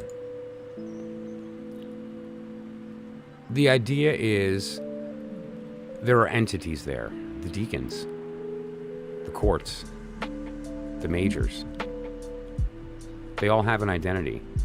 That identity is really simply their qualities. What is the identity of fire? I don't know, it's tough, but active, hungry. These are words that, I mean, they work, don't they? Right?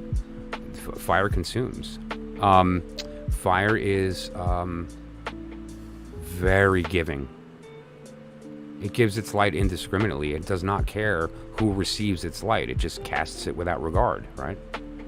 And so, giving, nobody ever thought of the wand as giving, but isn't it? And if it's a phallic symbol, then it really means giving, doesn't it? And then you have the idea of the cup, which is the act of reception. Receiving what? Well, if you're in a completely open state, whatever there is to fill you up. But we can also choose to communicate with these archetypes, these individual personalities. Now, how do we do that? Well, we understand the language of the tarot, is the elemental language. If you want to speak to the cup, you can't use a cup. You have to fill it with something. So you have to be able to approach the cup with a wand or a sword, and in the manner that's appropriate to it. So that's, we're not going to get any further than that, because that would really blow up into basically a course on channeling, which I'm not going to do right now in a live stream. But this is, I'm going to leave it there. And so that's what channeling is. And that's what I'll be doing tonight when we do readings. And that's what I'm hoping you will do, because channeling is a tango. It's a communication, and that implies two sides. You and your higher self. You, the identity, the lie, and the profane, and the higher self, the divine, talking. And it's the same thing when you and I are doing a reading. I need you to channel. I need you to come in a state of an empty cup, and trust me that I'm going to fill it with the right thing, which is divine mind. The upside down sword of God, the cross. Not the upside down cross, which is our mind, but the... So that's the idea here. At the end of the day, if we're open to this process and something very special happens. And what winds up happening is very often for the people that I've worked with in this work, they meet themselves for the first times ever in their lives. They actually look at the world and see themselves. Remember how I talked about how you can channel these entities, right? Like the qualities of these different characters here. The small cards, the Deacons, you know, the other trumps, the aces, and then of course the courts that make it all happen with the princess. And that's, you know, there's something to that. The symbols are very beautiful, and they're laid out in such a way that it really does illustrate our physical reality, and our physical reality is very complex. What we can do, however, is to channel our environment, like using the tarot as a divinatory tool is powerful to get to the core of these sort of like deep issues. But you could also interrogate a flower and use it for divinatory purposes. What's its color? What direction is it facing, right? What stage of growth is it in? All these things can be used as a language for interrogating the universe in the same way you approach the tarot. And that's what channeling is. You can channel your universe. And so on that note, we talked about a new order for the new AEON. And that's that difference of the fact that things reverse when they're descending as opposed to ascending. The tree. The tree is just a word to describe this diagram that shows us our reality. We talked about channeling truth. Truth is the result of effective communication with yourself. And then we're going to speak about the order and the vortex, but that's during and after readings. And then obviously I typically end the stream with the beautiful soul. And today's is very special. I recommend you stick around for that one. So that said, let's throw some cards, man.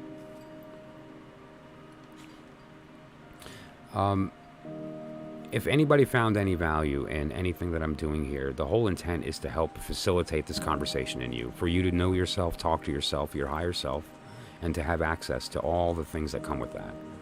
And if I'm helping you in any way to do that, then this is working, and it's worth continuing. And all I ask is that you like the video and maybe consider a comment.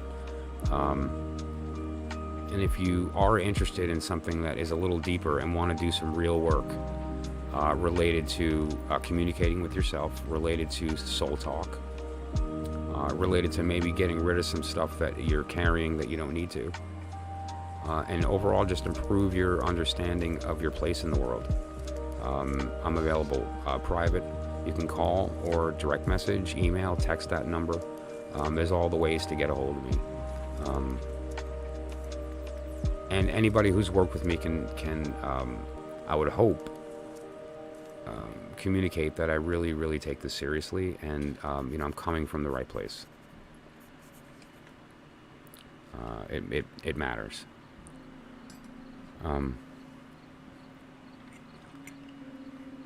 So we need to we need to begin tonight's list. While that's going, I'm just going to this is just the reading. This particular cards that I have up right here, it happens to be my personal birth cards, just as like an example. And the 10 of Pentacles at the top is the period of time that we're in right now. But we're going to be talking before or later on about the Karmic weather report, and that refers to the period of time that we're in related to the Deacons. All right. I'm sure that you're familiar, if you've been to the channel, how I refer to this very often, because the Deacon system is powerful stuff with respect to the sign and planetary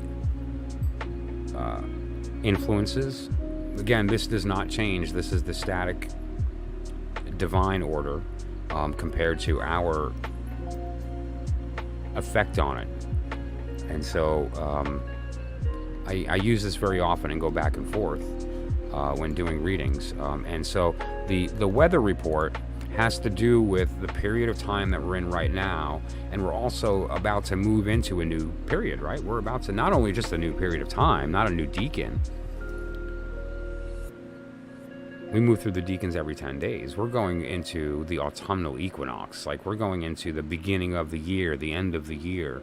This, from the respect of certain energies, and it's powerful stuff. The transitionary phase that we're about to enter and that we're exiting is really intense, and that's going to be fun to talk about. Spoiler, it has to do with the Hermit. And the Queen of Sword. And the Queen of Sword is a biggie. And anyone who's been to the channel and gotten a reading from me has, will attest to the fact that the court cards are tough for people to interpret, but they're a lot easier than we tend to give them credit for. And the Queen of Sword is relevant during the next good chunk of time, almost a month, and she's carrying us from the period we're in into the new period, and we're going to talk about that in the weather report. And like I said, we're going to go to the radar, and so it's going to be a really good, fun little exercise. And during that as well, kind of teaching you how to go through that process. So that's going to be a lot of fun.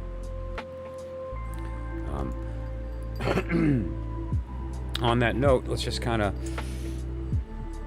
shake out all that sword energy. Oof. And a lot of that wand and sword, like all the masculine stuff, right? We need to get all that out of us, move into some feminine energy, and be receptive.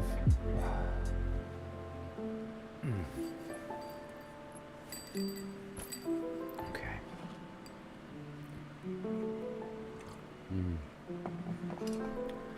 So, Sarifa is here. Yeah, let's just take a toll. Who's in the room and would like to participate in the reading?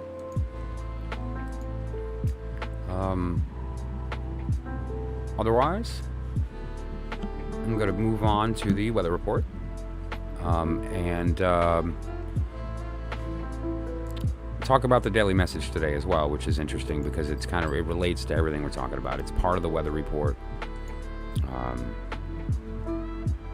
which is kind of this idea of the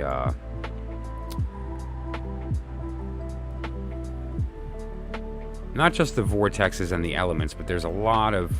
Okay, cool. Awesome. All right, so let's get the list going here.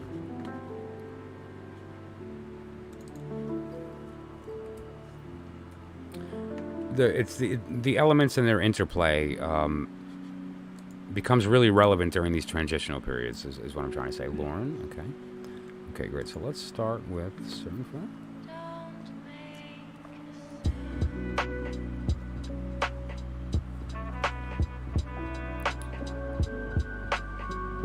In order, I guess. Neha, if you're still here, let me know. Uncle Noob.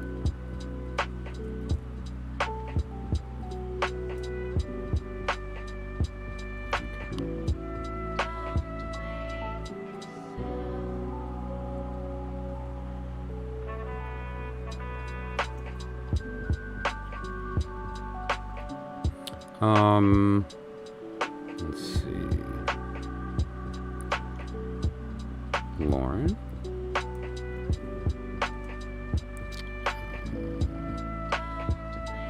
And I think that was it, right? That's so far. Okay, good.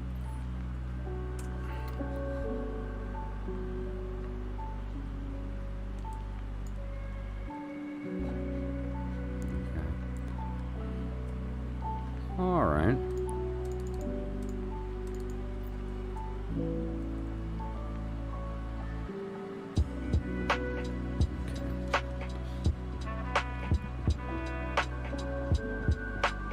Oh, that's awesome. Oh, wow, cool. I wonder how the wheel looks on a projector. I'm jealous. That's cool. I bet you that looks really, really neat.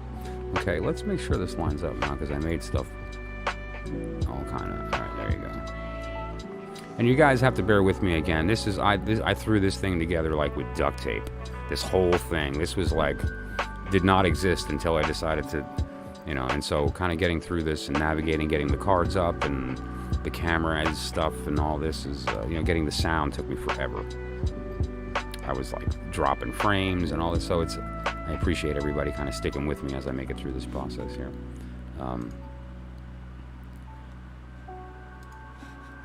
And I think that was right, yeah? Sarifa, Uncle New, Lauren. Okay. There you go. Okay, great. Now, wow. Right? Well, you know what? This is what I normally look like while I'm like at church and stuff. Do I look studious? And this is what I look like when I'm working.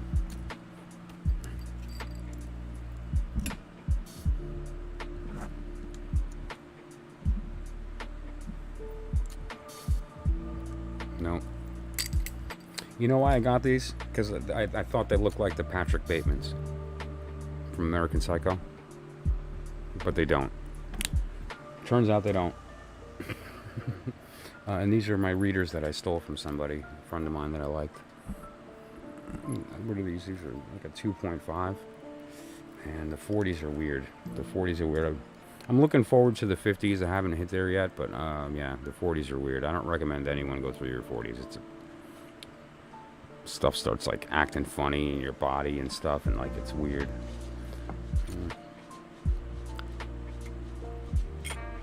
It's cool though because it's the 4th decade, right? Aha.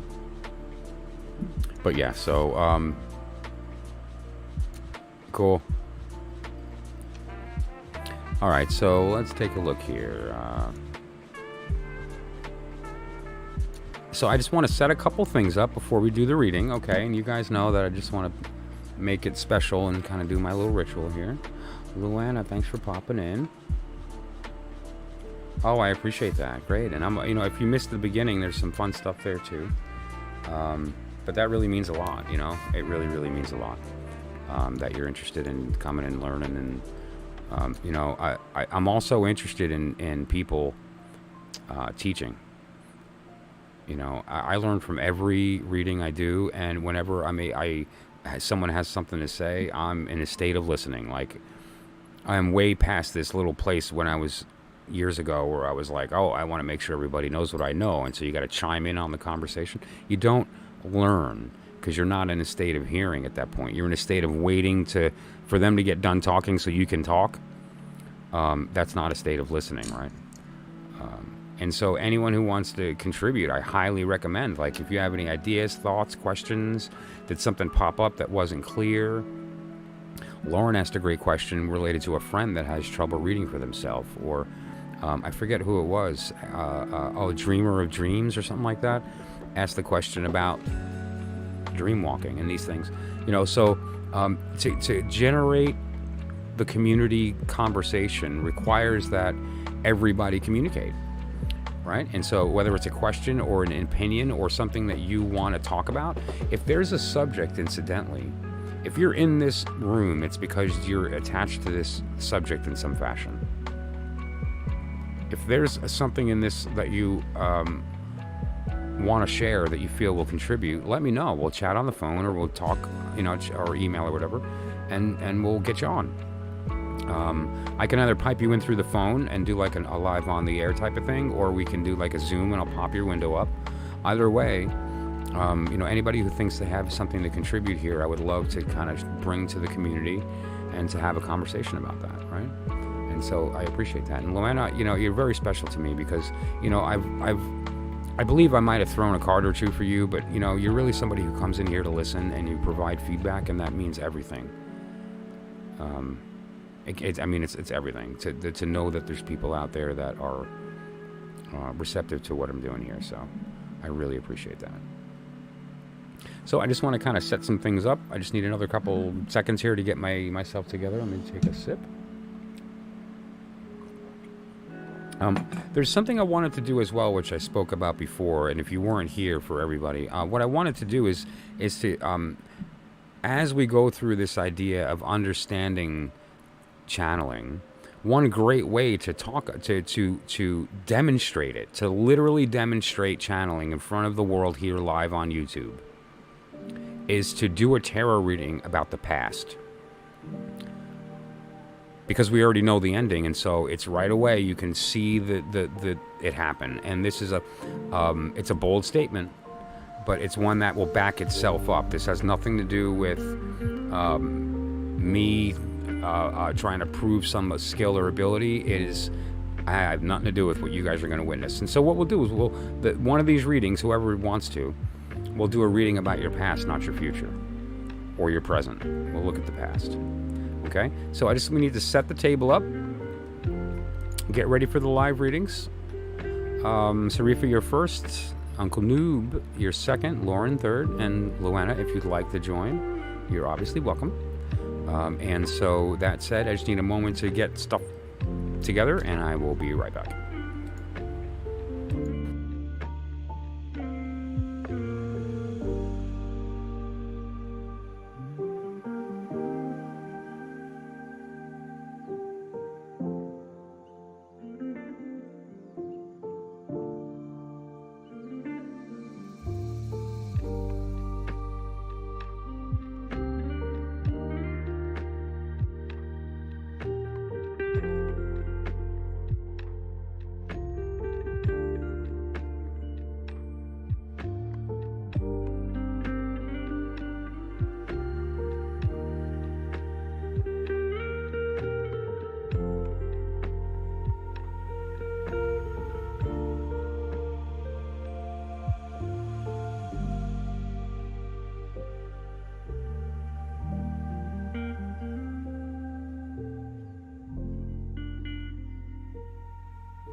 Okay.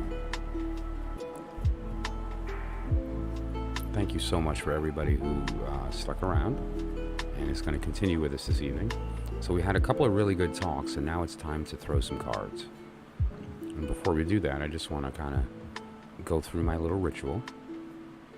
And what we're doing here is that we're setting the intention for the evening, and the intention is that you, as you approach this oracle, find yourself in a position of reception, which is represented by the cup. And my cup, as those who are familiar with the channel, I use to collect the ashes of myself. Die daily, so that you can be recreated. Transformation can't occur without destruction.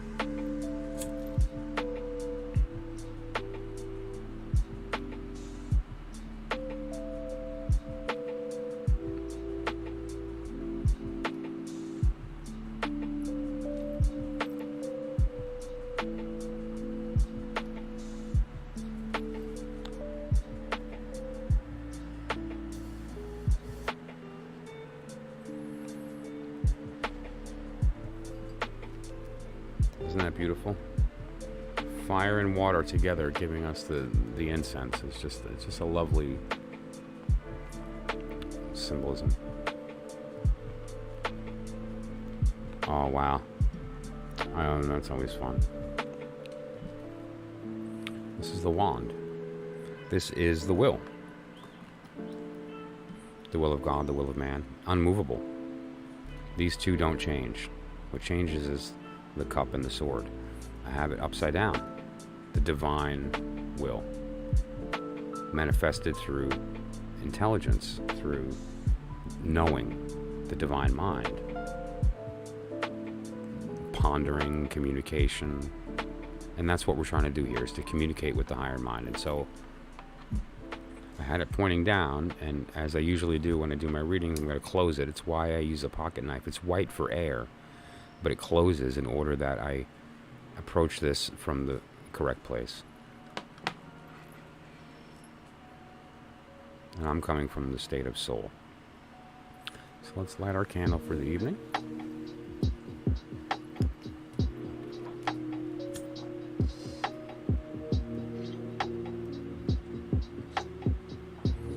There's some little prayers I added in here, and I'll just leave it at that.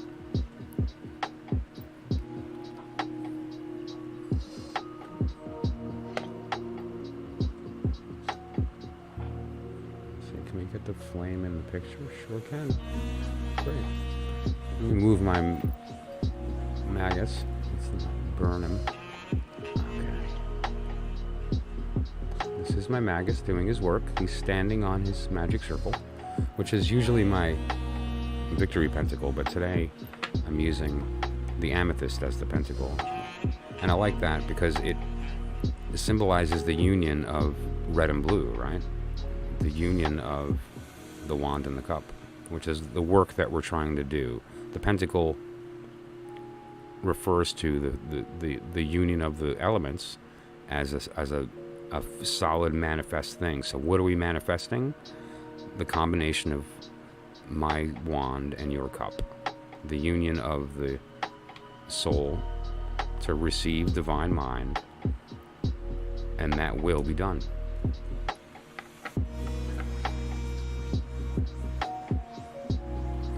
And representative of that will is, of course, the wand, which I have represented as a pencil, as an act of creation. I use it to draw and sketch. I use it to create notes. I use it to, write in my journal, among other things. And this is the will extended toward the work this evening. Now, that said, I have each of these touching the pentacle so that the work is the combination of the sword and the wand, because the idea from the perspective of this process is the communication. And so the sword needs to be there, but it needs to be the correct sword, right? This needs to be the downward pointing divine. And here we have what I mentioned at the beginning of the stream is this beautiful gift that I received. Trust in the Lord with all your heart and do not lean on your own understanding. Proverbs 3:5. Beautiful. And that'll be with us tonight, just kind of hanging out on the stream.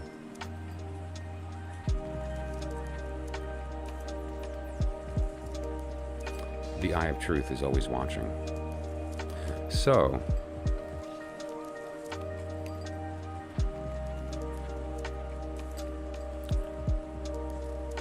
I'm in a bit of a quandary. I set up the Spotlight deck, which was the deck that I planned on using for all the readings, with the weather report cards. And so I have, ooh, look at that. Ooh, scary. Look what we got. Right on top. The destruction of self so that we can achieve our starness. So I can't use this deck for readings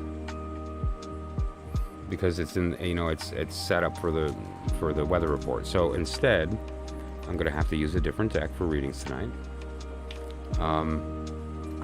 And I don't know, you can throw it out there, or I'll tell you what I have out right now, and you guys kind of let me know what you're feeling. How about that? So, in the box, isn't this a lovely box? I got this at a yard sale. This was handmade by somebody.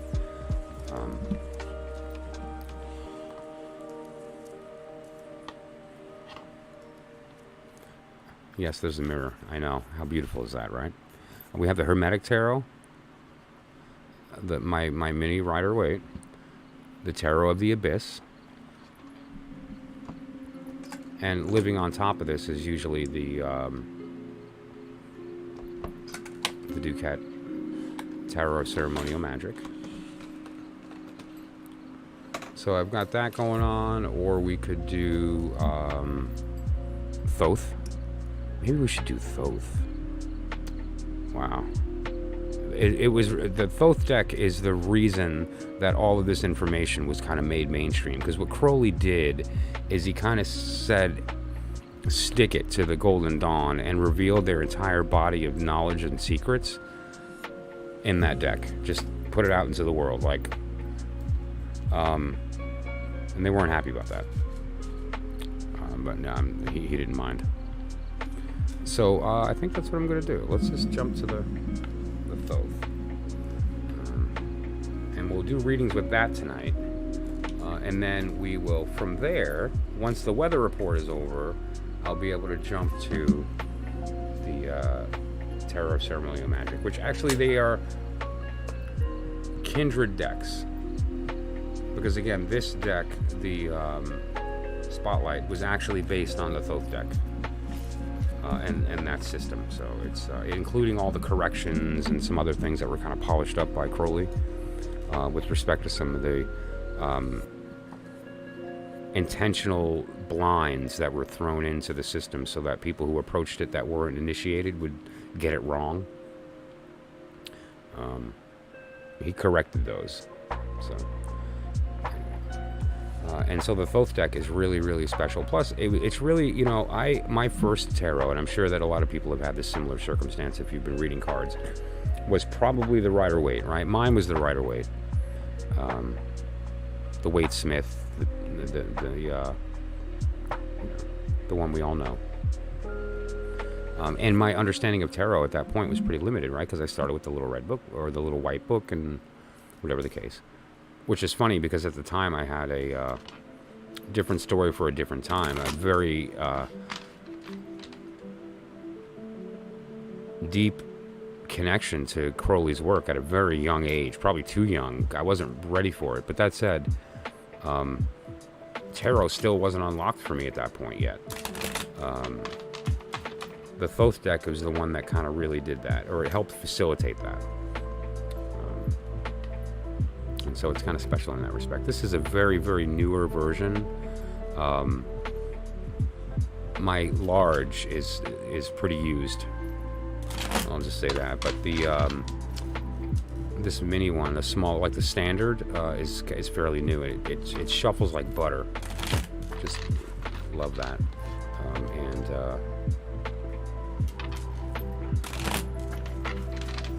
something about it just feels nice and feels familiar, you know. Those who read cards know what that means. They, you know, it's like an old pair of jeans. So let us begin. Let's start with Sarifa. I don't remember your birthday, but that's okay. If you wanted to look at a particular subject, we can do that as opposed to a personal message.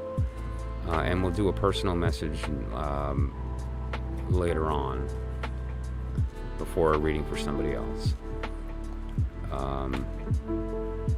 Because I know we've been talking about some stuff, and so I wanted to just give you an opportunity to maybe you can either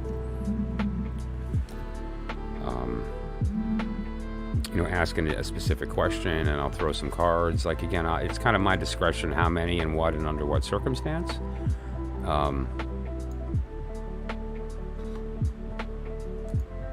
Everybody knows the rule. However, $1 gets your question. But in your case, Arifa, I'll enter your individual question, whatever it happens to be. May 20th. Cool. Okay. But that said, so I'm not going to do a personal message for you. I'm going to do a reading. So just whatever you want to talk about, you let me know, and we'll do that. Otherwise, oh, that's a little. There we go.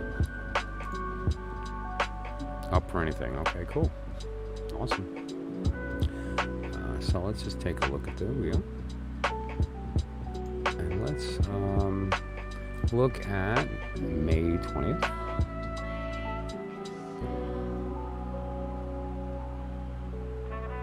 And that puts you in the 7 of Pentacle, 7 of Disc.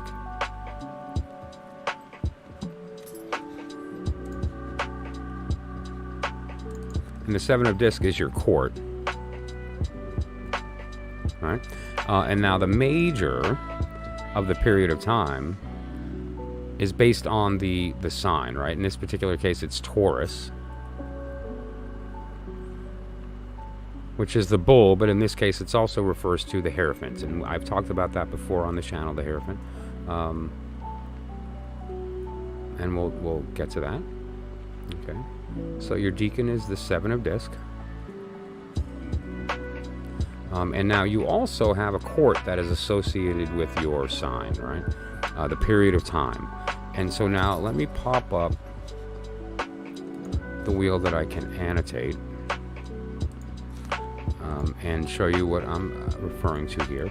And so we're looking at May 20th, right? So that's going to be the period of time right here. Is that black? Okay, good. Yeah, oh, it's not. There we go.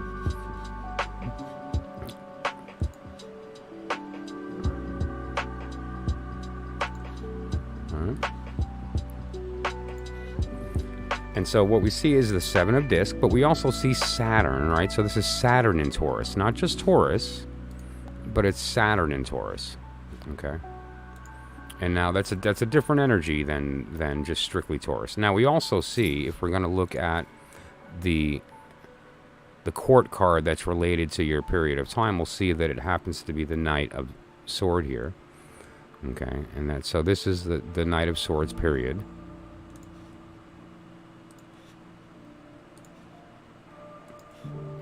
Okay, and that encompasses this whole period of time here and here. Mm-hmm. And so, actually, it's more accurate to do it this way. And so we have the 7 of Discs and then moving into the 8 of Swords, 9 of Swords. So basically, you're starting in this idea of this earthy period of time, which is where you were born, at this period here. And that includes the Knight of Sword. The Knight of Sword has become the king because he won the princess, right? And so he becomes king now. And so that said, you are in this position of the King of Sword, the Knight of Sword. And so let's go ahead and put that up here. That's the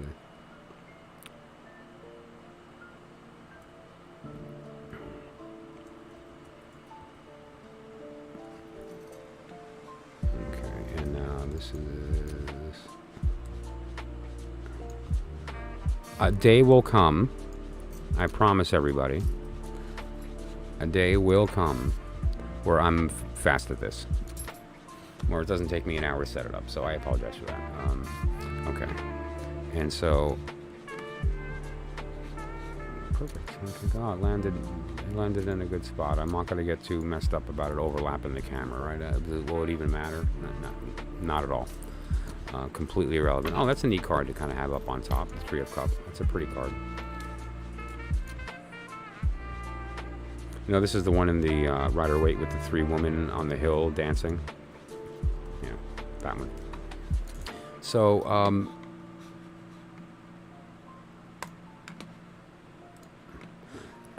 let's take a look at what we're looking at.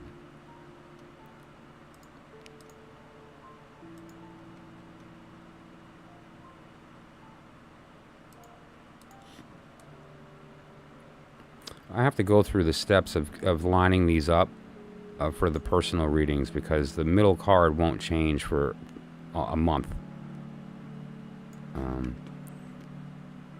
And the end card changes every 10 days. So I don't know. This is a stream of consciousness right now, but it seems like it would be in my best interest to just sort of automate that process. Where are we at? 7. Okay. Oh, this is some behind the scenes stuff, but you guys are used to it, right? Okay.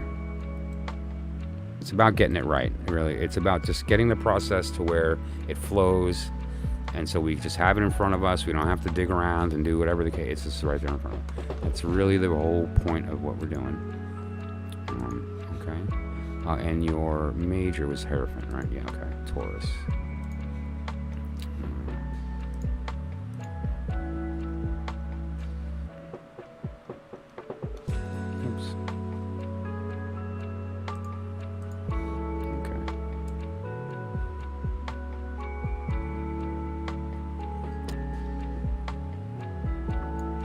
My paid readings are a little different. Like my clients, this is all set up prior to doing the readings, the privates, and so there's no waiting.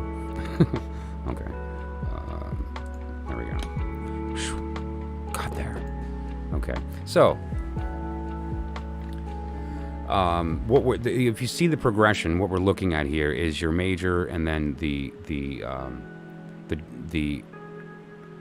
well, you can say the court, but it's really the idea of the energy that brought forth this particular element into physical manifestation. And so the King of Sword represents the fiery part of the element. So the fiery part of sword. And what does that mean in English? Fire is the wand, which represents the soul, right? Or the desire, the root desire. Not want, but will. Your will. That's what fire means. And what is sword? Sword is intellect, mind, thoughts, communication. These are the basic words, but it's the idea of the desire to be understood is what communication means, right? And so it is the soul's desire to be understood. That's what the King of Sword means.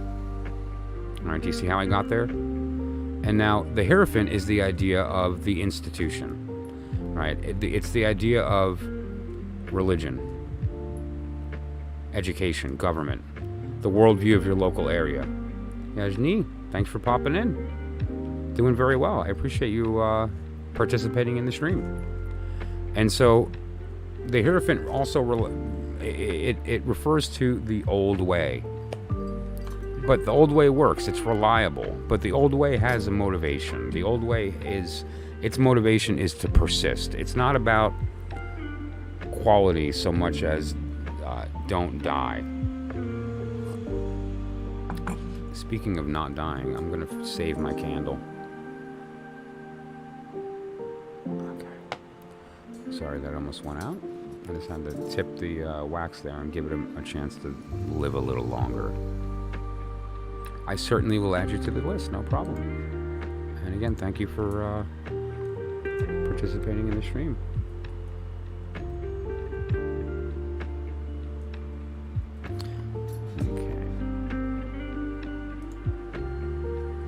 And so, and there's also this idea too of, as I spoke about with the truth told in secret and lies told openly, right?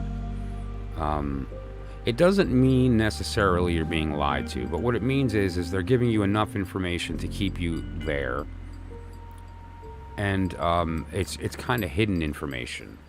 It's not and not hidden intentionally, although in religion that's the case. And government doesn't want you to know the inner workings, right? The education system has an agenda depending upon where you're taught.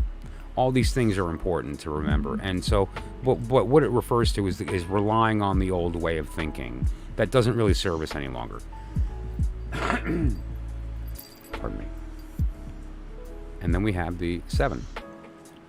This is actually a beautiful reading, the way this laid out too. The 7 of Pentacles refers to being underutilized, and so you're like really bored, unmotivated, uninspired, and feeling small because you know you're capable of so much more, but it's not happening. You're not being used properly. It's like being in a position at a company and you're better than the boss, but you know that you're never going to get past him because he's your manager and he's not going to promote you, right? That kind of energy. But imagine that related to our lives, how we approach the world, how we approach our whole existence. If we were in this state of feeling underutilized, right? And so what is this saying?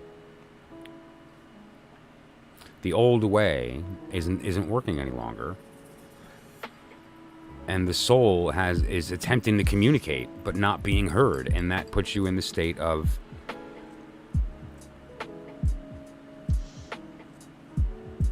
it's not even uninspired. It's like the inspiration's blocked, so you can't be inspired. And so here's the beautiful lesson in the card here. There's one pentacle on the ground, right? And that's the pentacle that you had the motivation to pull off. So you at least did something. And now, that should be a reminder that you can continue. Like, it's the idea, I've talked about courage. Courage is the idea, and this is the 7 of wand, not 7 of pentacle, but the 7 of wand, is the idea of the fight's happening and you're in the middle of the battle. And so the courage that you got to bring you to the battle and to allow you to start the fight to begin with is no longer necessary, because now that you're in the fight, you're not afraid any longer. And so the courage disappears because the fear disappears. And since you're not afraid, and the courage was a reaction to the fear, the courage is gone. But the energy that was raised is still there, and it turns into power, strength. It's the same idea, but mental. When you're not motivated and you're not feeling like you've got filled up with the thing that lets you go and gets you moving emotionally and also physically in the act of creation, you have to find what's called courage for your drive. Courage is what allows us to act in spite of fear. What do we have that'll act in spite of sadness? What do we have that'll allow us to act in spite of empty, or feeling like we're not motivated or underutilized? It's a different energy that we need, right, to motivate us. And here's the secret. The secret is the target. The secret is that we have to think about what we want, because that's what drives that motivation. Meaning that the reason that you're not motivated is because you're wanting the wrong thing. And so if I feel like I want a sip of coffee and I drink the coffee, meh. That happened because I didn't want the coffee. I just thought I did, and it didn't fulfill that. So I had a want. The want wasn't fulfilled, so disappointment took place. This is not a state of being underutilized. That's the outer meaning. This is the state of being unmotivated, so you don't act up to your full potential, which is really another way of saying act upon your true will. My true will was not to drink the coffee. It was something else, so the coffee didn't satisfy, and it never will. The only thing that'll satisfy is the thing I actually want. So what you need to do is figure out what your true will is, so that you don't fall into this trap during this period. And more importantly, this what we're looking at here is your birth situation. So this is something that follows you. You need to remember this idea that if you're feeling unmotivated and underutilized, you have to recognize what it is that you want. And if you want the right thing, then it turns that around, because it's just like the fear disappears because you're too busy fighting. The sadness, the emptiness, the underutilization, the lack of motivation disappears because you're actually putting out the thing you really want. And when you receive it, something special happens. And I'm sorry to keep jumping to the diagram, but this is, I think, important. What we're talking about here, let me make sure this is on. Yes, okay, good. What we're talking about here is a very special idea. It's the idea of want, which is the cup. Right? The idea of being receptive and wanting something to exist. And then the upper world, which creates that, which gives us what we want. Right? And that's in the form of one of those elements, like the sword or the cup, the upside down cup that spills down, or maybe the pentacle of God, which is really just sort of like this divine manifestation of physical reality before it becomes manifest in our world. That's the as above, so below, right? Everything up there happens first, and then down here happens second, right?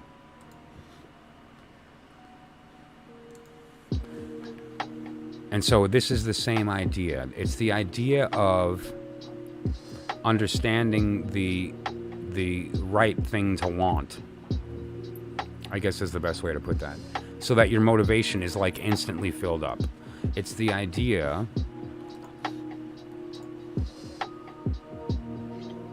that by doing this communication, you find yourself in a state of reception, not a state of wanting, which is a different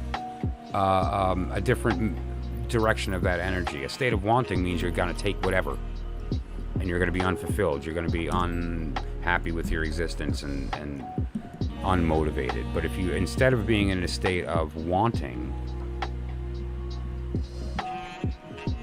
you're in a state of reception. Reception can only receive one thing, and that's divine intelligence. And so, which is you. Divine intelligence is not some unattainable thing. It's your soul is always talking. What is the element of the voice of communication? The sword, divine intelligence. So the soul is always talking, and we have to hear it. And the way that we do that is we open up and become the cup. And when you do that, the 7 leads you right into the 8, which is you're popular, you're busy, you're doing good work. There's an opportunity for growth. The 8 of Pentacles is one of the most positive cards in the tarot, is the 8 of Pentacles, because it's like pure opportunity for growth, and it's so close to realizing the 10. It's like so close. The 9 of Pentacles, of course, that beautiful bliss of the woman with her bird, right? And then where we are right now in the 10, which is where we're reflecting on the past, looking at each time we were in these stages, when we were the child, when we were the adult, when we're now at the final point, looking backward, going, wow, I stood around for a really long time doing nothing because I was wanting the wrong thing, and every sip didn't satisfy.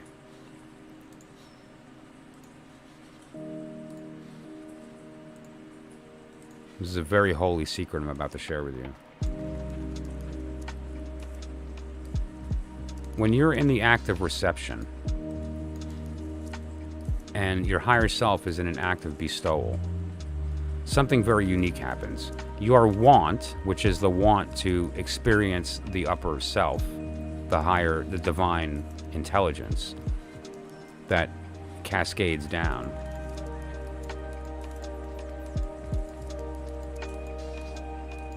and then fills this cup.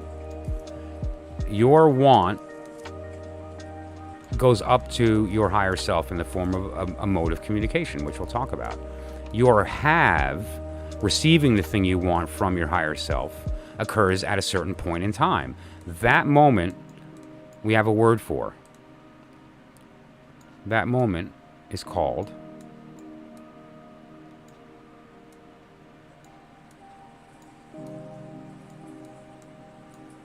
pleasure.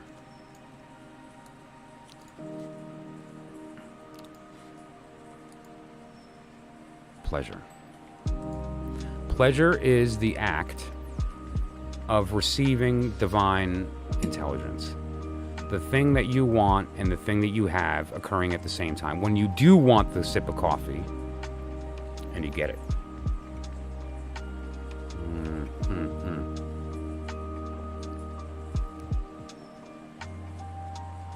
So good. So good. It's warm but not hot, so I just get to take it all in and enjoy the whole thing. And the darkness, the sweetness, all of it.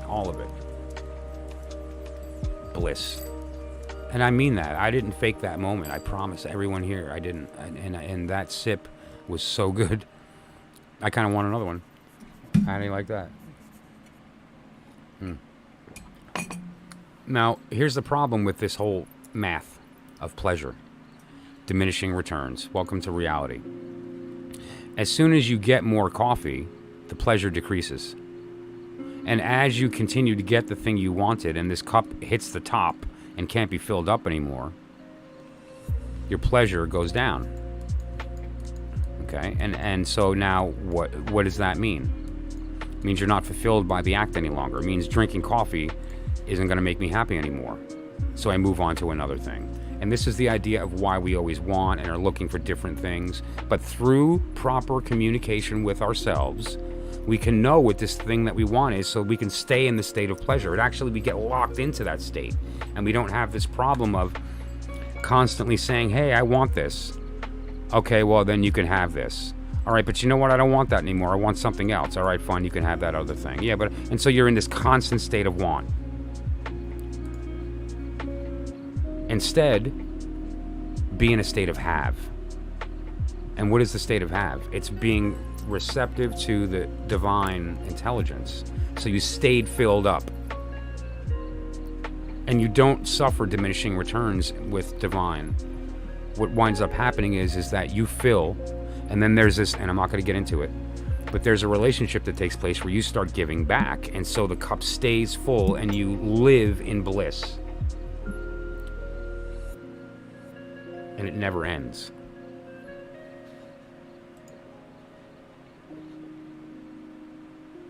That's the Nine of Pentacles, by the way. That's the inner sanctum of the Nine of Pentacles. So the 7 is a powerful lesson here, right? And to have it as your birth card is huge, because it's like, it's a shortcut to the knowledge of the fact that you can live in bliss, even though you're miserable. But you don't have to be, because the why you're miserable is actually totally easy to work about. Yeah, cool. See, ice cream, love it. So, all right, so we got to talk ice cream. I need the chat to jump in on this, please. Chocolate, vanilla, strawberry. Let's just start there. This is a required assignment. So are you a chocolate, vanilla, or strawberry? Or are you coffee, rum raisin? Or are you some funky new flavor? And then I'm going to put out what everyone thinks mine is. Actually, this isn't a wisdom moment. This is just a playful moment. But so, what ice cream were you talking about, Tarifa? I'm curious what your flavor was. So, I hope that was insightful as far as your birth reading, right? And I think that's a really good place to stop, actually, because that was a lot. Vanilla. That's funny. Okay, cool. Awesome. Wow, love pistachio. Cool. Wow, these are great answers. Look at that. Okay, we have 2 vanillas. 2 vanillas, a coffee, and a pistachio. That's awesome. Okay. And now mine, remember, die daily, so it kind of changes, but I have to say that my favorite ice cream is vanilla.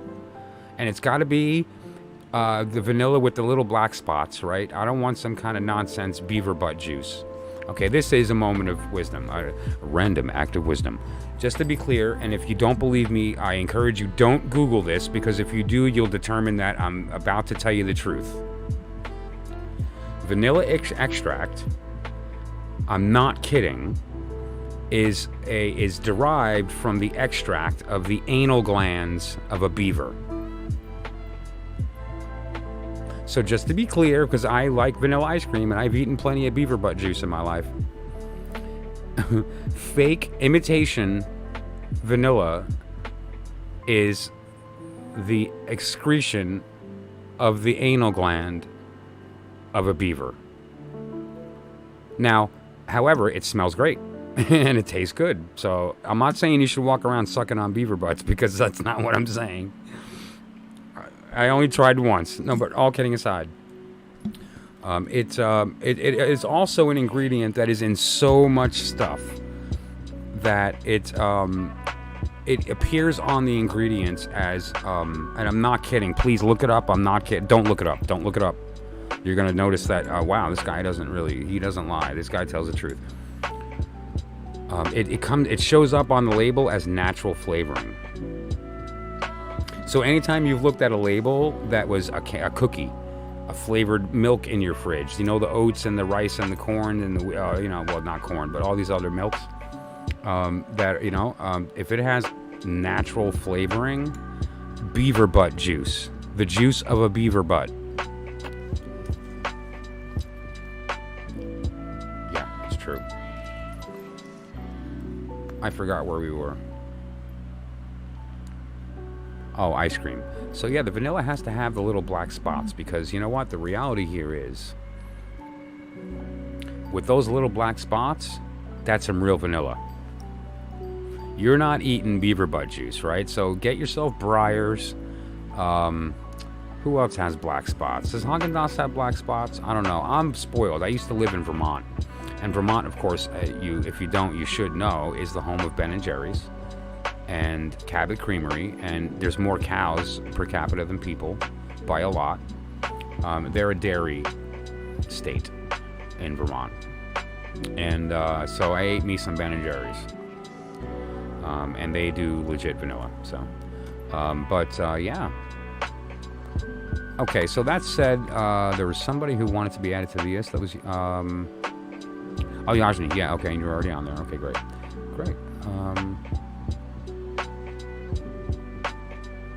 That's the only way to go. Ladies and gentlemen, Sarifa wins the evening.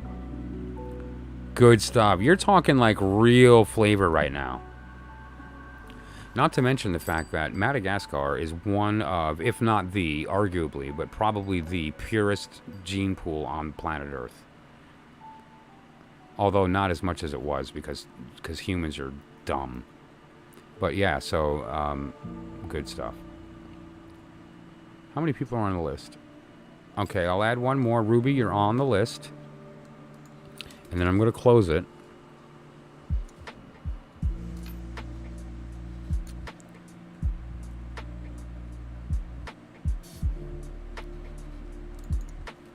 Uncle Noob, you're up. If you're still in the room, give me a hey so I know you're here.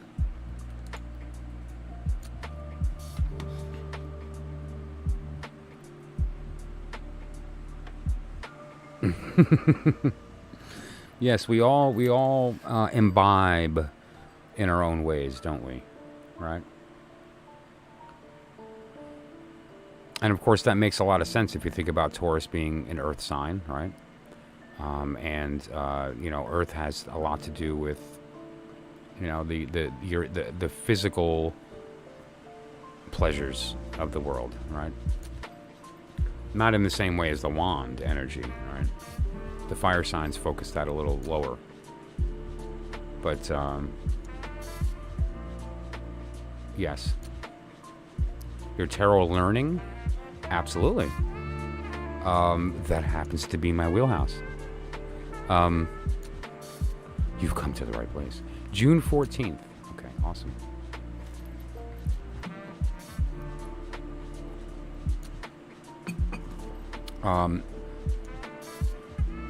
Let's set your cards up, and then I'll answer your question there. Somebody just came into my chat room on my live stream and asked me about learning tarot.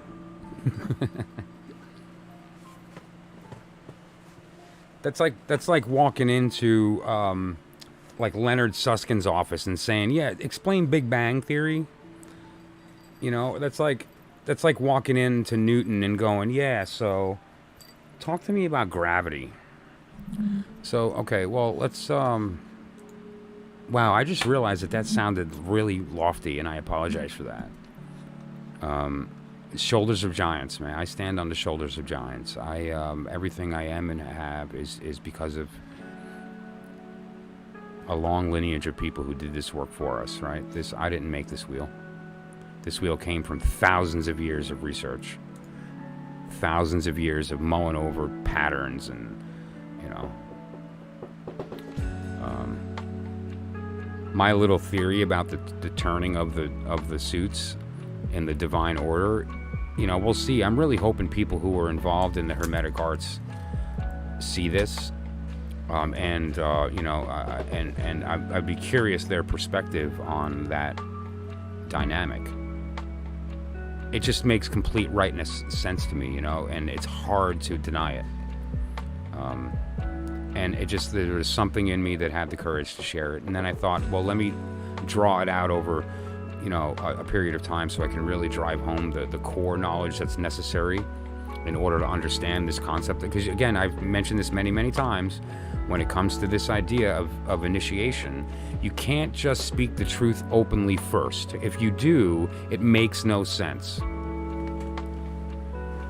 What would you do if I told you the following words? The way to opening communication to the soul is to receive the divine intelligence into your heart. That's the truth told openly. Just to be clear. The means of opening communication with your soul is receiving the divine intelligence into your heart. Now that is the truth openly, and that makes no freaking sense. That's what you read in the Bible. That sounds like the lie told openly. Aha. It's the yin yang. They're the same thing. But that said, though, you can't start there, because it's like, what is this guy talking about?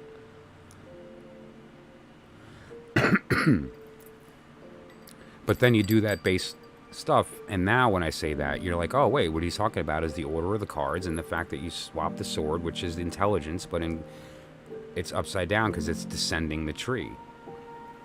But our cup is right side up in the correct order, so it receives the divine intelligence, and that opens up the communication, because that's the voice of God. The sword is the voice of God, right? So that's the explanation. That's that middle part. That's where I work. The truth told in secret. So then that said, you know,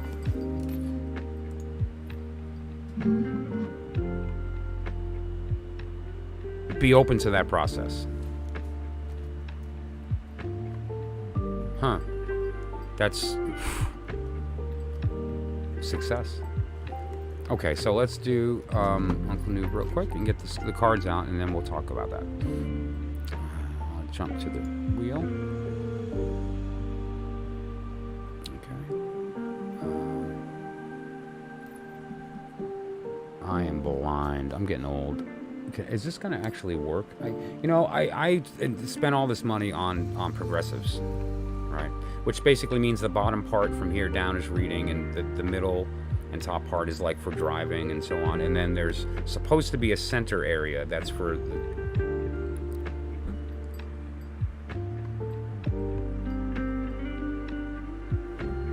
lies. I can't see squat. So, yeah, I'm having trouble seeing tonight. It's weird. That's probably because I sleep 4 hours a day and I'm bad to my body. You know what? Turns out coffee's not a meal. It doesn't provide nutrition. June 14th. There we go. Oh, so sorry about that. So Ten of Swords, sorry. Okay, and let's do it right here. Do I have this turned on? No, let's turn that on.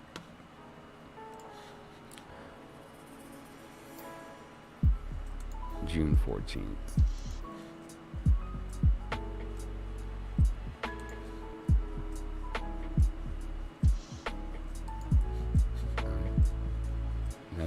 balancing. Okay, good. Now let's also look at, maybe I should change the color. Again, this is me sort of like stream of consciousness as I work through the channel on the best way to approach this. I want you to be able to see your court that's relevant, right? And so this is the court card that's relevant to the period of time. So the Queen of Cups is emerging during your birth, and this, you are the sun in Gemini, right? And so we can delineate that this way, right? That's the Ten of Sword and the sun in Gemini. Okay, so you see how these different sections are. This one here is the Ten of Sword. This is the sun in Gemini, and this refers to the court card that you're in. Now, at the same time, because of the sign of Gemini, you are ruled by the Lovers. Okay, so enough diagrams. And so that said, let's pop that stuff up. Gemini. The Lovers.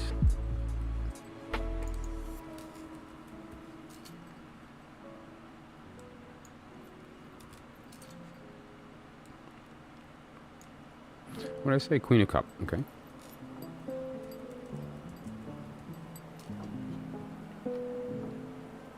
Ten of Sword.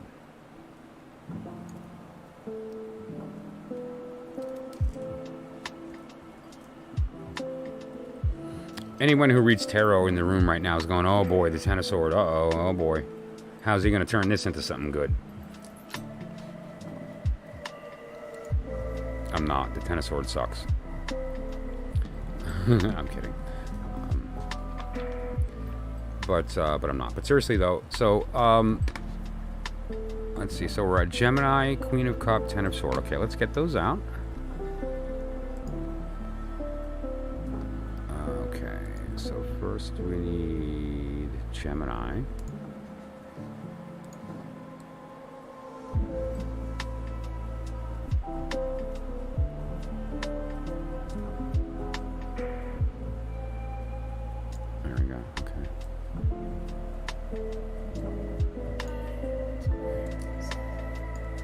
Yep. All right. And then now we need the Queen of Cups.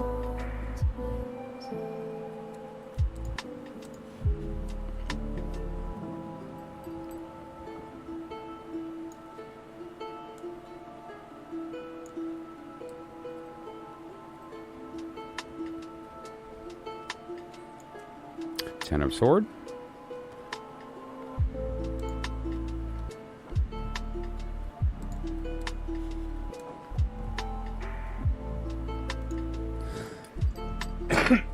Excuse me. The flame is about to die. I'm going to leave it, let it go through its life cycle. The smoke hit me. It made me cough, and then I looked up and saw that it was still going, though. Still going. Okay. Ten of Sword.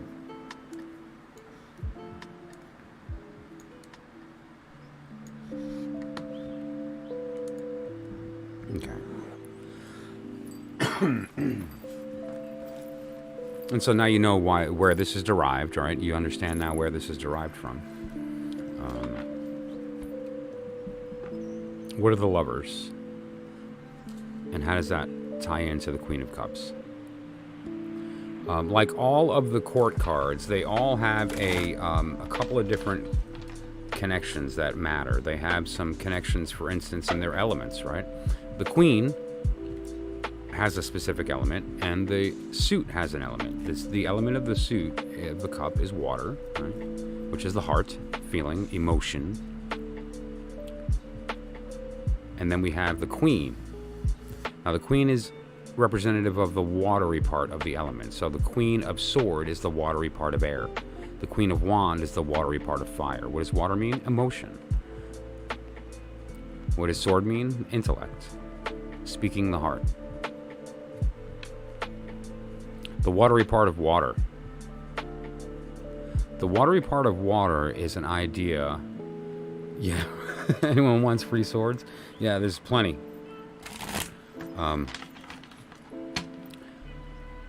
All of them. Every single one. In every single spot. Didn't miss an organ. Made sure that that son of a bitch was going to stay down. Like, who did it? Who did it is the question we're going to get to. The Lovers. What is this card? It's one thing. It does not. You know, I've never gone for the acupuncture. I have a thing with needles, which I've gotten over recently. So maybe it's time. The Lovers represents the idea of the fall. Right? It's the story of Adam and Eve. Right? And there's the tree behind with the snake and the. There's two trees: the tree of life and the tree of knowledge, of good and evil. A knowledge of good and evil. Different subject, although I've talked about it 4 times in the past 3 days. And then we have, though, the being open to the fall. And why? The act of redemption. Redemption can't happen without the fall, right? We can't go back up the ladder until we go down it. Dude, this guy sounds like a broken record. Yep, that's what the tarot is. Cool, no kidding. Well, that's good to know. I had somebody come into my store once, years ago, and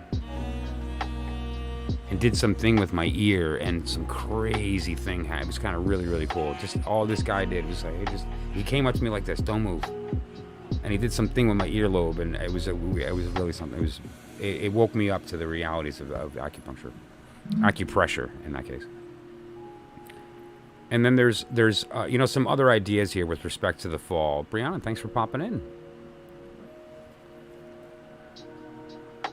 in. I love that.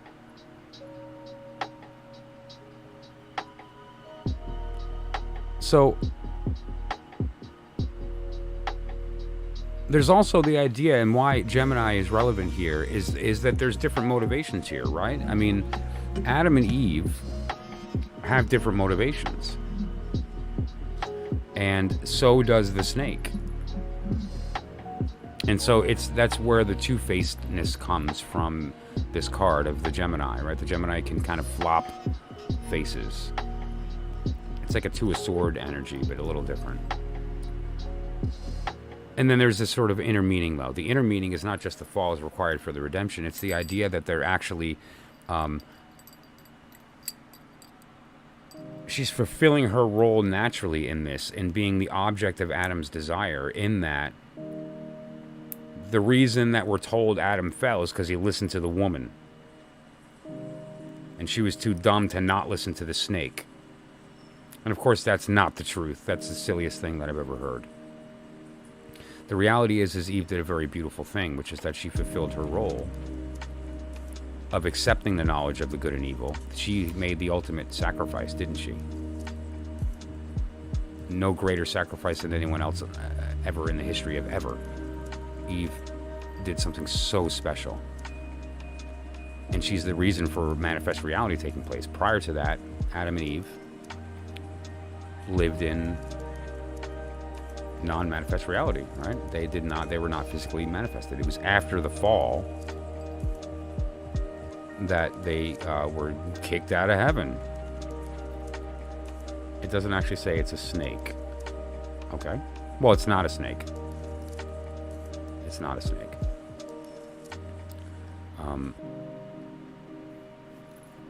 There's a couple of ways that it's actually talked about, what that being was in the Bible, right?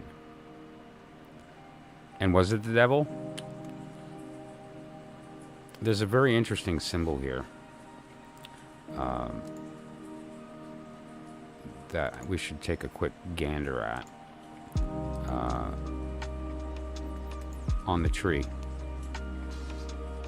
If you'll notice the tree here, there's like a golden kind of path that's illuminating some of these paths. So if you start at the top at the white, let's go to the diagram.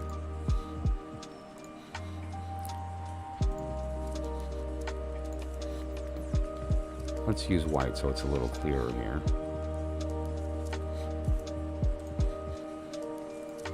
You'll notice there's a path going from here to here and then there, right? And it's like glowing yellow. I don't know if you guys see that glowing yellow. Okay. I'm going to put it in black next to it so that it's clear for everybody, regardless of the screen that you're on. If you look at these different lines that are connecting these circles, there's one particular path within there that has this glowing kind of color. Does everybody see that? Okay, now what that is the serpent. It's not a snake. And the words used in the Bible are just words. Okay, and what this is a divine lightning. I want to show you that symbol really quickly, actually. I can show it to you directly. We saw it before.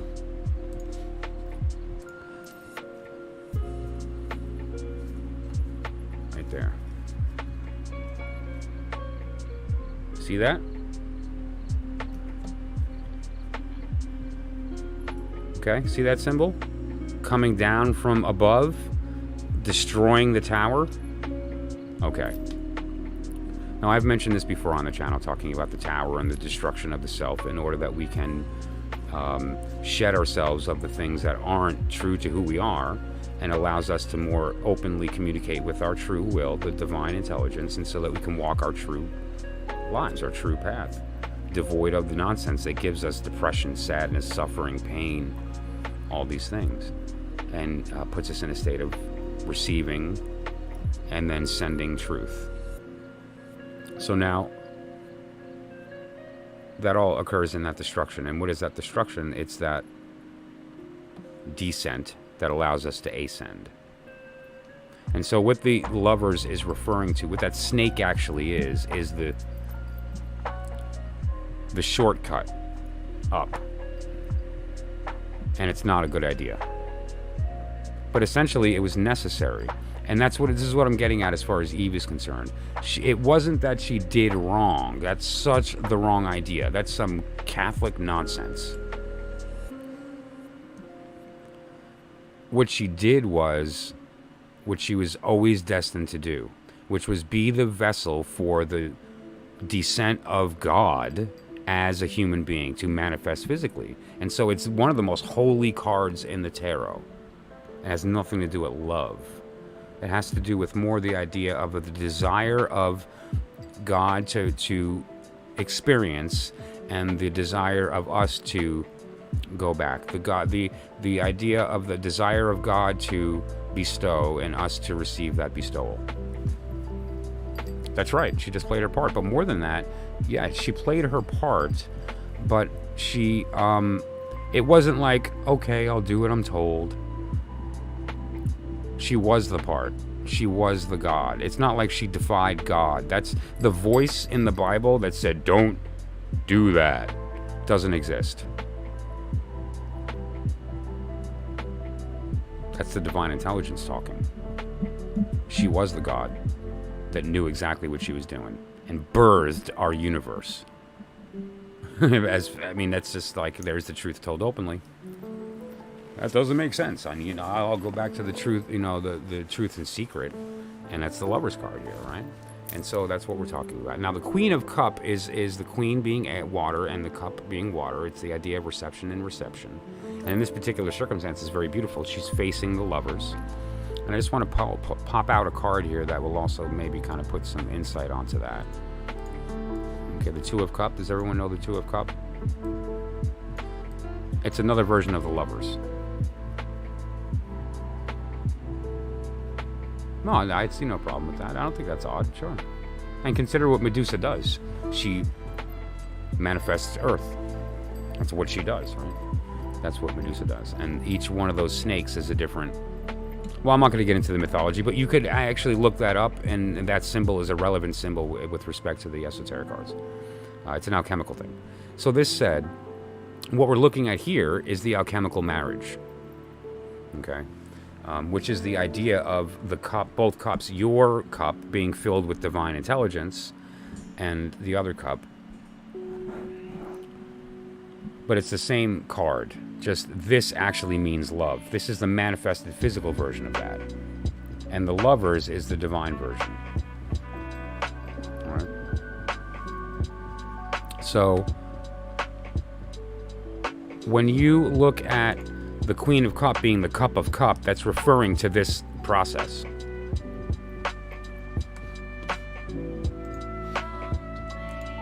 Now, what was the punishment? The lie told openly. What was the punishment for eating the fruit and having the knowledge of good and evil?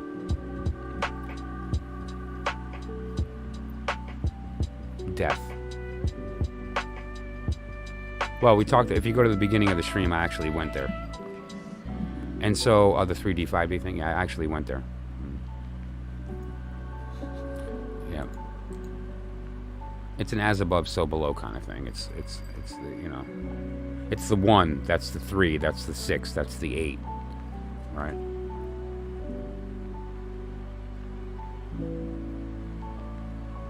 Okay, good. And so, what we have in the 10 here is each one of those swords. Guess what those swords are? Let's ask. Let's like put it out there to the room, and especially Uncle Noob. What do you think those swords are? They're upside down, aren't they? The swords are upside down. Didn't we learn that the divine order means that that's referencing divine intelligence falling to earth? And what's happening here is that this person is being stabbed in every single possible organ, every single possible chakra with divine intelligence. And what happens? The body dies and you ascend. This is a card of ascension. It looks scary, doesn't it? That's the outer meaning. Deception. Backstabbing. Danger. Bullshit. Then there's the inner order. It refers to the idea of so on and so forth. The truth told openly is that this is the divine intelligence coming down to assist you in the dissolution of your soul. And the Lovers is very, very clear because it refers to literally that act, right? That's literally the act of Adam and Eve. All right, so there's, I'm going to leave it there and ask if you have any questions, and then we'll go from there.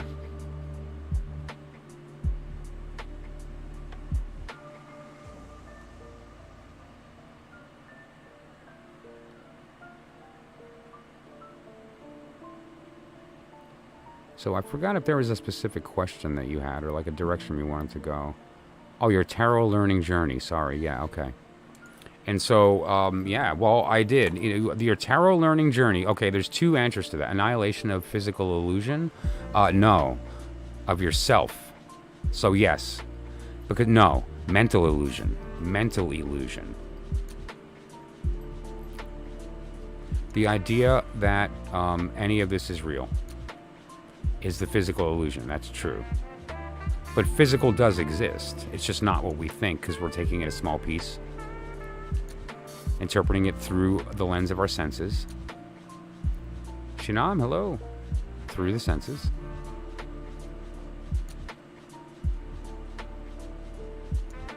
Then we interpret it through the brain. Then we tell a story about it. And then we identify with the story. So, what we need to do is annihilate the mind. Because the mind is the source of the ego. The mind is the seat of the lie. And replace it with divine mind. So it's really the annihilation of mental illusion.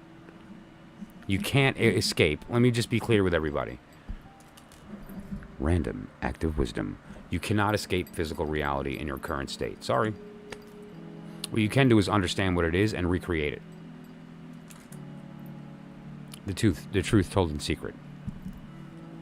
That was the truth told in secret.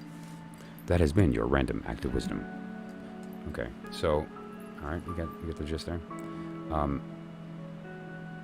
Doing very well, Shinam, thank you. Yeah, that's a good word. Samadhi is another one. Epiphany. Conversation with your holy guardian angel. Soul talk. My word is soul talk. Crowley called it achieving conversation. Attaining. Attaining is a good word. He's very specific in his language. He was certainly a wordsmith of the highest order. He was also really funny. He said attaining conversation with your holy guardian angel. Epiphany is another thing, but epiphany is a mental act. So it is relevant in the swords here, yeah. So like, you know, conversation, talk. Holy guardian angel, soul.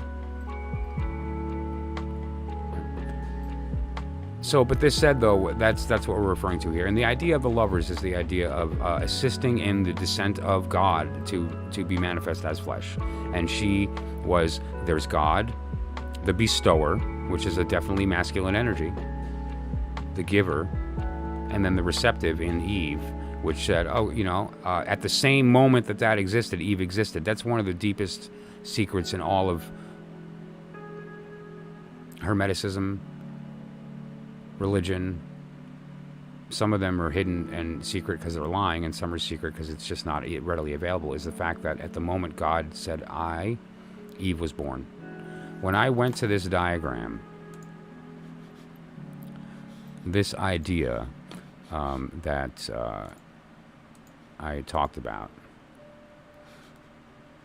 where the one became two, and that occurred at the same moment. This is God, and this is Eve. Okay, this is God, and this is Eve. That cross is the male and the female, the masculine and feminine. All right.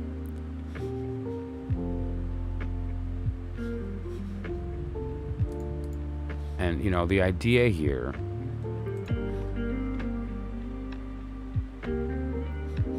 let's flip to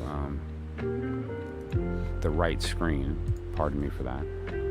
The point was the one, which we have as the wand. The two was Eve, which is the cross. The two, man and woman. The union. One of those being the man and the other being the woman, right? This connection. Another way that we see that is in this symbol, right? As that the union of those two. And another way that we see it is in the symbol of the unicursal, which is the same thing but in motion, three-dimensional. Another way that we can see that, which I showed yesterday on here, is the Merkaba, which is the counter-rotating, descending energy and the ascending. The one that's rotating pointed down is the masculine. The one that's rotating and pointed up is the feminine, depending upon how it's rotating. Because that's how that looks in the divine world. In our world, it's the opposite, which is obvious, right? The cup is up in our world, so it can receive. The cup is upside down in that world, so it can pour down. So you see the beauty of that symbol?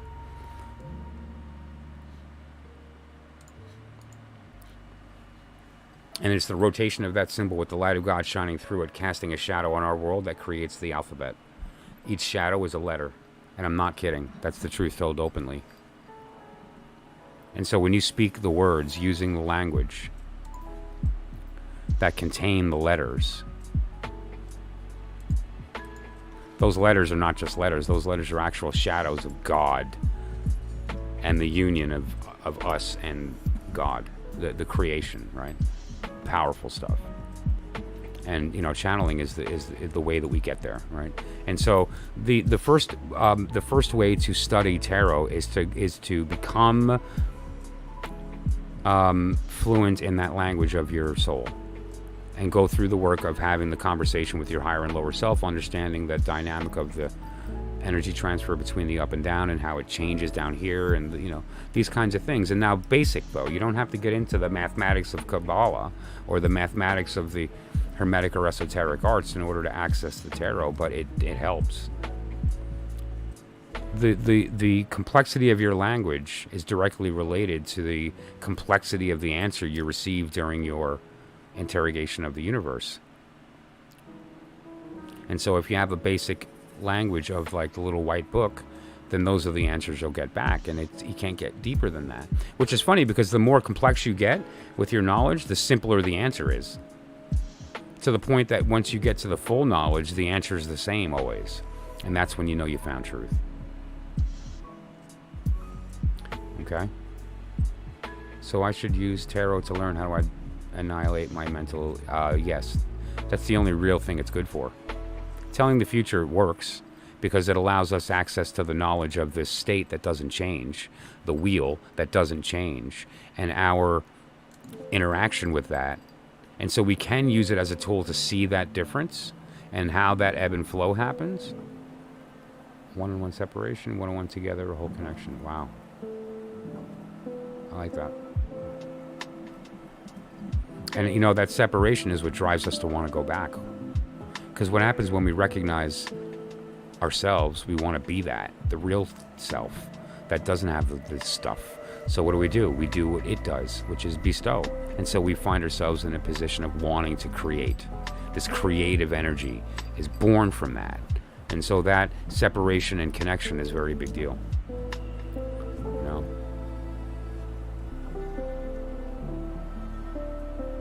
Does your sun sign, like mine is Taurus, have an influence on this also? All the sun signs do, yeah. Each sun sign is representative of one of the major arcana. Across the top here, there's these 3 sections. The first 3 are the elements, and then the next 7 are the planets, and then the next 12 are the signs, the houses of the zodiac, the months of the wheel. Each colored section here is a month. And so the way that this interplay works between the signs, and I talked about this in yesterday's stream, covered this directly, is that the signs and the elements that the signs represent all travel in opposite directions. Actually, I don't need these. I need these. And so in that the signs and the elementals, the order and the elements, the aces and the courts, all travel in different directions. And what this does is it creates a vortex. And that vortex is the energy by which all things happen. So the period of time of Taurus on this wheel creates a vortex within the energy of fire, or rather earth. Sorry, we're talking about Taurus here. Earth. But it's also the energy that is coming from that, because the Prince of Disc is in a period of time here relevant to Taurus. Let me open up a new layer here. The period of Taurus is also ruled in the Deacons of the 5, 6, and 7 of Disc, is also ruled by the Prince of Disc that comes in during this period of time,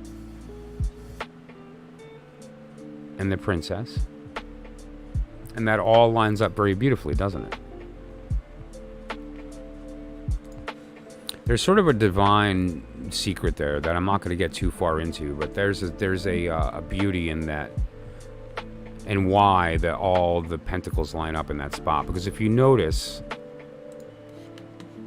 that's not necessarily the case with the other sections here. So like, for instance, if I go to right here, like my birthday, I'm a Sagittarius, right? So I'm going to go here, I'm going to go into the Sagittarius, and we'll see that that period of time is ruled by Wand, but it's coming in as a Princess of Cup, and it's leaving as a Queen of Disc. So there's all kinds of energies going on here, right? But in the case of Taurus, it's in the period of Disc, ruled by the Prince of Disc and the Princess of Disc. Lots of Earth all over the place. And now also at the same time, you have the periods of time, like for instance, like Mercury, Moon, and Saturn in this case. Okay, like in that particular circumstance. Right. And so I hope that answered your question with respect to how Taurus influences this. Because when the vortex hits that spot, it has a different influence than it does everything else, and that influence is going to be based on where you're coming from and where your trajectory is and where you are at that the not where you are, the environment that you're interacting with, which is the unchanging environment. And then we change it through our interactions with that environment, right? Yajni, no problem. Thank you. Thank you for listening. And so, Uncle Noob, to answer your question directly here, learn Soul Talk and study. How do you study? Grab cards and read them. Put them in order. That's right. Put them in order and look at them in order. 1 through 10, ace through 10 of the wands, ace through 10 of the cup, ace through 10 of the sword, ace through 10 of the pentacle. Look at the story. Then put it in the divine order. And that divine order is different. The aces aren't part of the small cards, and the 2, 3, 4 starts with the wand, but then the next one isn't the wand. Is it the cup? Nope. And why is that? And so, you know, and again, if you're really interested in the why that is, you can go back to the stream yesterday because I covered it ad nauseum. Good stuff there. Hey, Shinam. So yeah, there's a list in front of you with respect to the readings. Okay. And so it's going to be a little while, and I might not be able to get to you tonight. I've been on for quite some time, and I'm going to be heading out of here in a little while. And so I apologize for that. If I'm not able to, I'm happy to help you. You can just, in the comments of this video, put your month and day of birth, and I'll be happy to answer your question. So here's where you need to study. This is for Uncle Noob. Get the Book of Thoth. Get the book. It was written by Aleister Crowley, and it's the secrets. It's the truth in secret. The Book of Thoth by Aleister Crowley is the truth in secret. Get the book. Another book that you need, and it's the truth told openly, is Milo DuQuette, who incidentally is the individual who created the Spotlight deck today, and I'm going to cover that in a moment when I do the weather report. And this is the Thoth deck, right? But this deck, he wrote a companion book to it, which is called Understanding the Thoth Tarot by Milo DuQuette. Buy it. If you can only buy one, buy DuQuette's. Okay? If you can't afford it, save up. It's worth it. If you're going to read tarot, you need this book. End of story. Thoth is good too. You need them both. And then you need somebody to help you navigate it. I mean, you can do it on your own. I did, but it took a long time. I've been reading cards 40 years. There's things I really wish I would have known 40 years ago. And there's also the point when you finally get integrated and you don't realize that you know it. That's when you finally have learned something, right? Okay, so let's just look at the list really quickly. I'm starting to wane. I'm just warning everybody. Lauren, Yajni, Ruby. Lauren, we already know. And actually, Lauren, your reading turns out to be the weather report. Why? Because anybody who's been in the stream for a while may know that Lauren's birthday's coming up, right? And so, and that particular period of time that is relevant to that is the period of time that we're merging into. And so, you know, it's a very relevant subject with respect to that. Okay, so, and Uncle Noob, I encourage that you reach out. Email, direct message, whatever the case may be. You can text that number, whatever, you know, whatever you... and I can actually send you some links and some other stuff. I'll even be happy to share some information with you, like that wheel. I'll email you the image, you know, and some other things so that you have the stuff available to you, and we can go through that process. And anybody else as well that's interested in this information, reach out and I'll share it. I don't put it out for everybody because it's pearls before swine. But if you self-initiate into this process and you meet me in the inner order, then we'll do that work together. Okay, so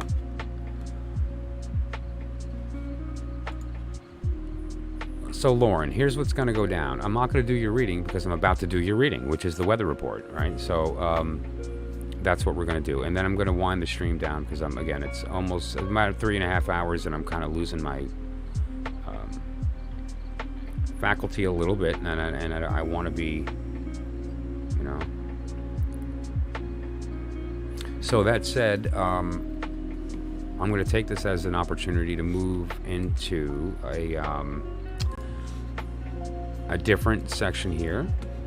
And what we're going to be doing is talking about a sort of fun topic that as I've been coming through this process and figuring out how I want to present the information,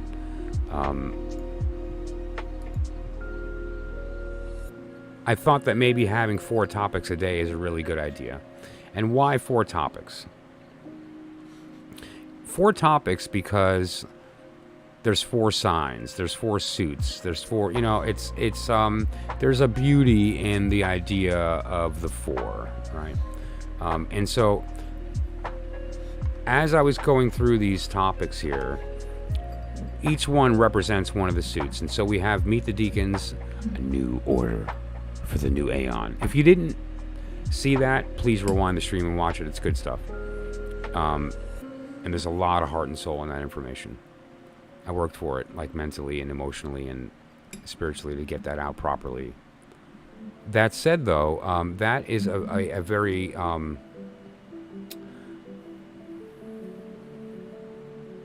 how do we put it? Soul, wand energy. Channeling truth is the idea of pentacle because it's the idea of manifesting the work, which is the communication, that creating something that is correct because the soul talk happened and you were able to be in a position to do that, to create your will.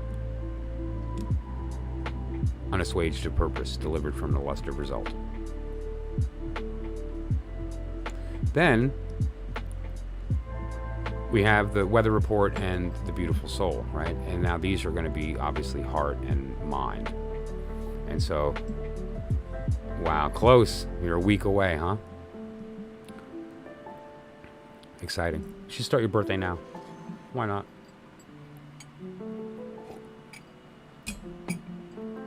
In the grand scheme of the 14 billion years since the manifest reality happened,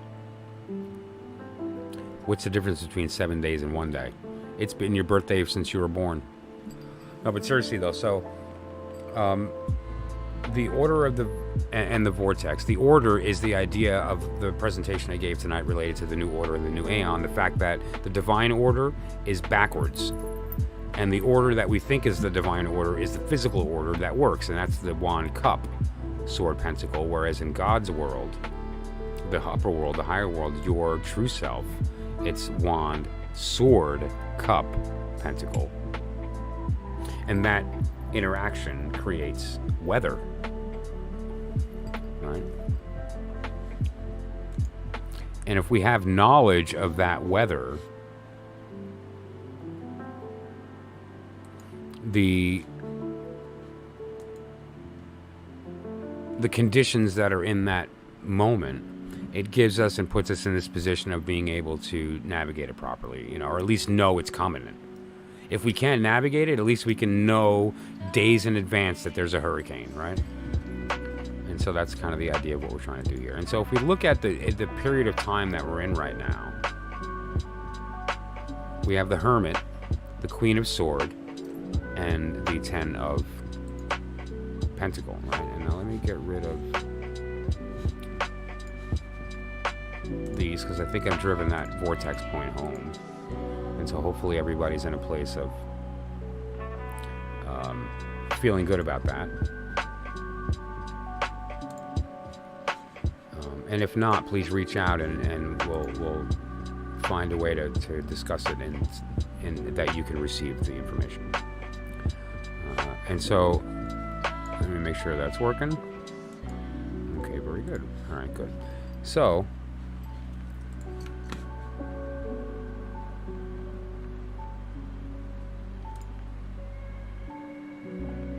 I had everything turned off. That's funny. All right, there we go. All right, so the idea of the weather report is the fact that if we understand the flow of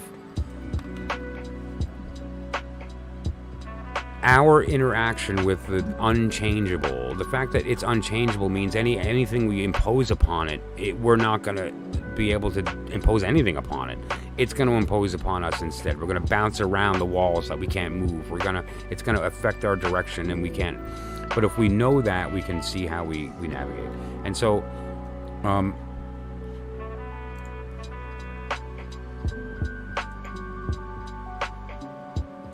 what we have here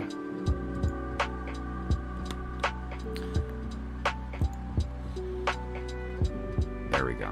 Again, one of these days I'm going to be proficient at this, I promise. Is that we're moving into a different period of time, okay?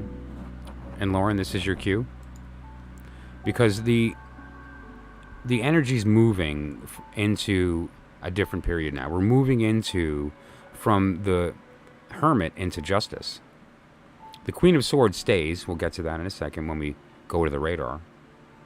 And then the Deacon's going to change into a very different energy. The 10 is the last. The 2 is the first. The aces are with the princess, so that doesn't count. So we go from the 10 into the 2. And we're going from the 10 of Pentacle into a totally different energy, which is the 2 of Sword. Okay, so now this is a very different picture than the one that we've been looking at for the past period of time. And now let's look at the where that comes from here, right?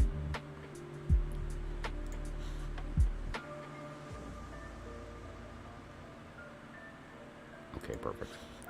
So where this comes from is the idea that here's the period of time that we're in right now. And we've been looking at these cards now for a little bit. And the period of time we're merging into. So this is from the 12th to the 22nd, and that is ruled by the 10 of Discs. That's the period of reflection on the past and or the idea of the loss of opportunity. And then we're moving into the 2 of Swords, right?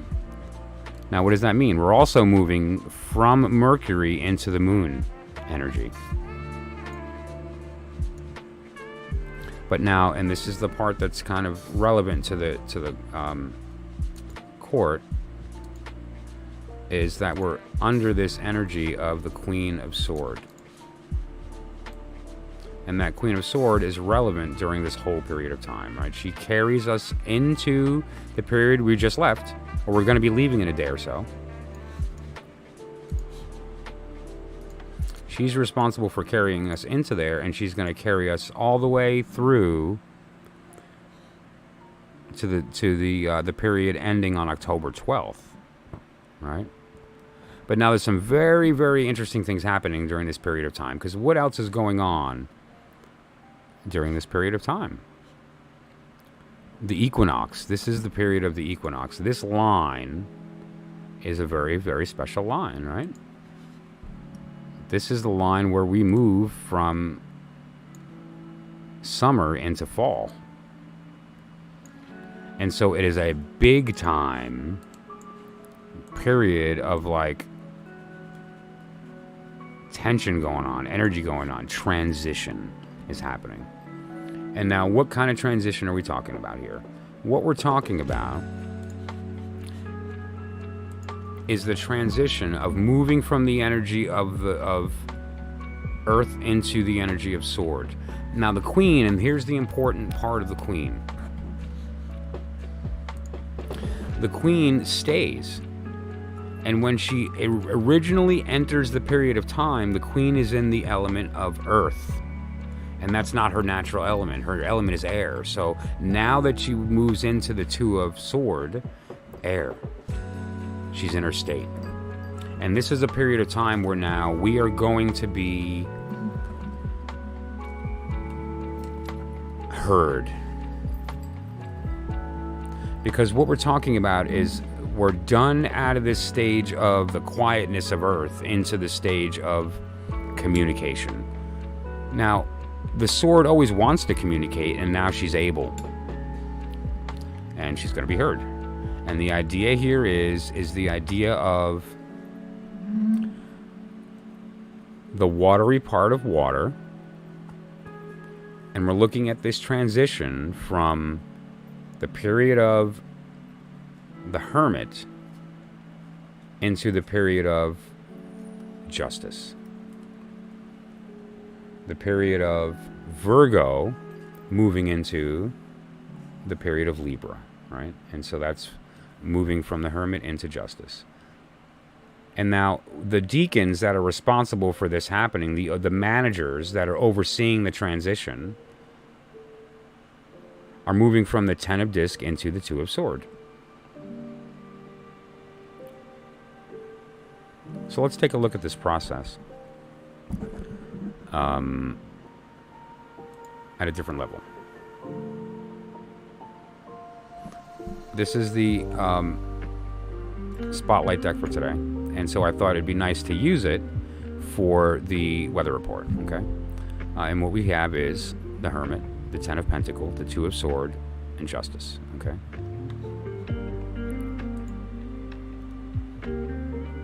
And so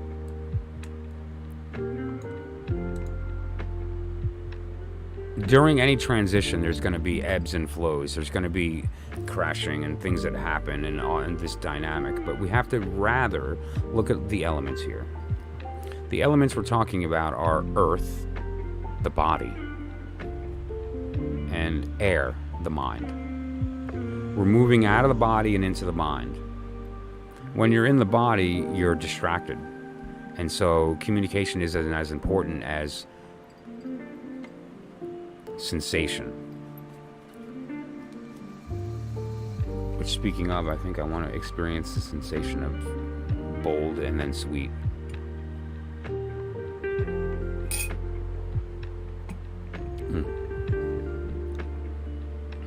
So the transition is moving from the dark period of time, and we see the Ten of Disc, which is the period of reflection. And so we're moving out of the darkness and we're reflecting on the work that we did while we were in the dark. We're exiting the period of the Hermit and we're looking back on the darkness. And we are emerging as the Two of Sword. Once the dust settles and the light, it comes up and our eyes adjust to the light, we're going to emerge and see ourselves as the Two of Sword. And the Two of Sword is the idea of having the two swords but with no identity. We don't hold either. That's the outer meaning of that card, right? What this is the competition of the divine intelligence and yours. And then we move into justice. From the Hermit into justice. What is justice? Balance.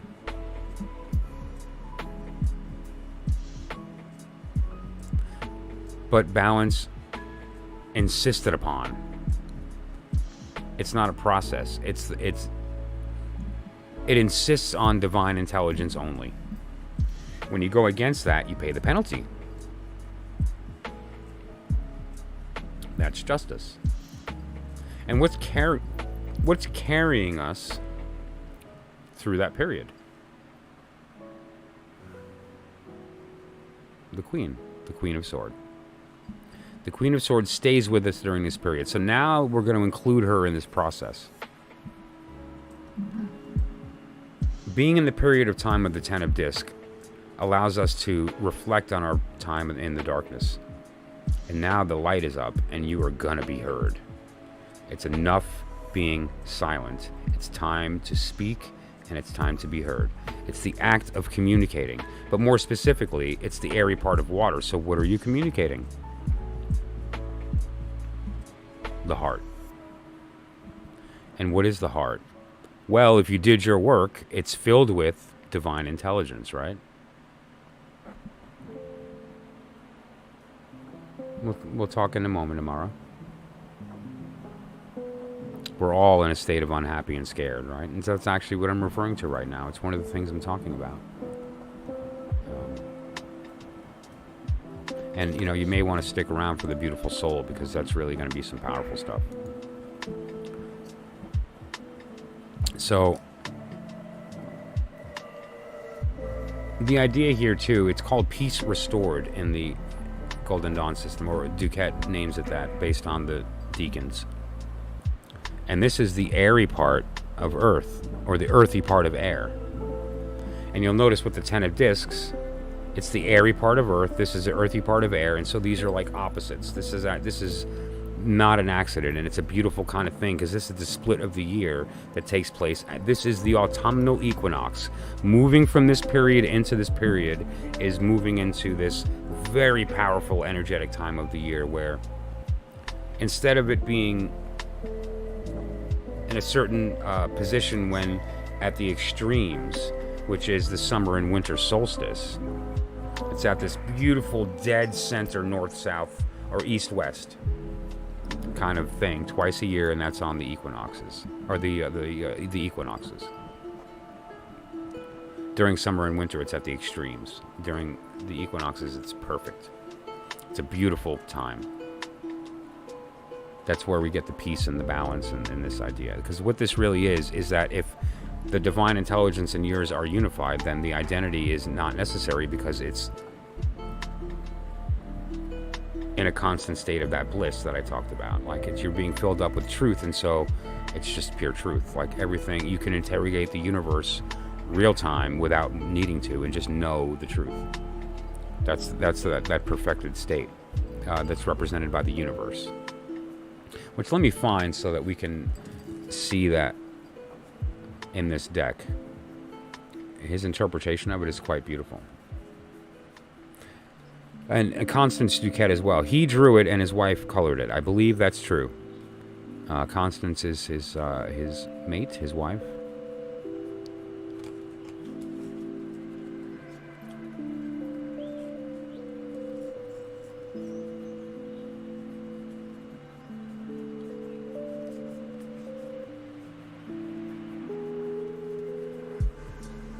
I'll get there in a sec. Okay. So, this is the perfected individual. This is the unification of time and space, right? You have time represented by the wheel, and you have space represented by the four corners of the suits, right? Leo, Taurus, Scorpio, Aquarius. Why is that a bird? That's an interesting question, and whoever gives me an answer to that question, I'll do a free reading for in the next stream.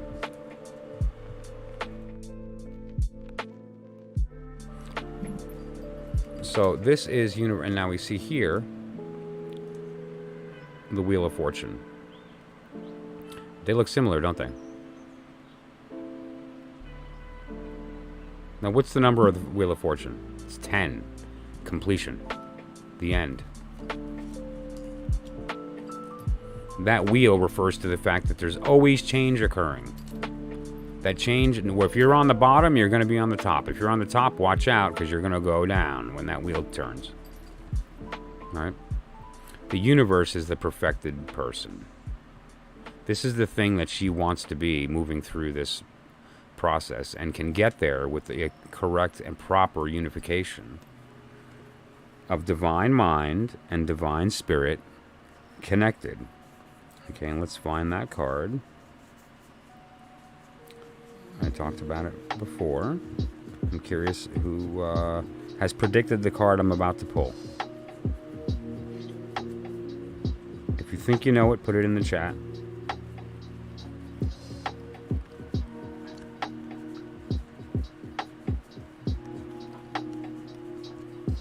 If I can find it, oh my gosh, here it is.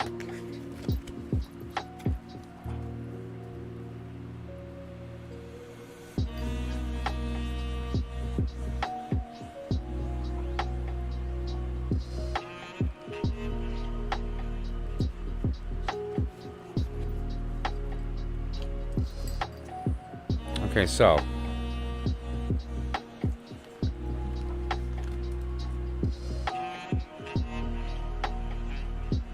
what is the way to ensure judgment? Interesting. Okay, that's the final card too. The of the triad, the supernal triad, which is the Fool, the Hanged Man, and Judgment. So here we go. We want to jump to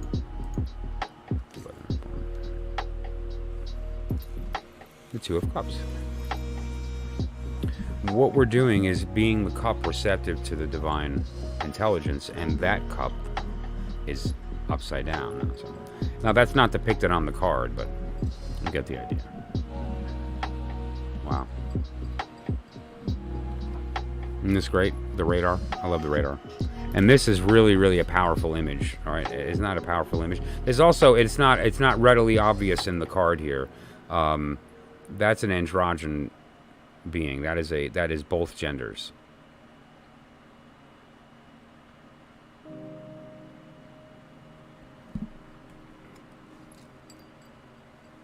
Simultaneously, which is also the very interesting, or a very interesting correlation to the Christ consciousness, which is God and man at the same time. This is both genders at the same time, both polarities at the same time, both dualities, that compete. Just like mind and heart compete, and solid and like the wand and pentacle compete. Same idea. So, this period of transition is going to essentially be marked by the call of the Queen of Sword being heard.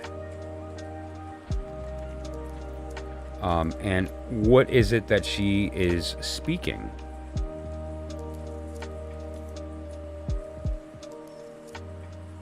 She is speaking divine intelligence.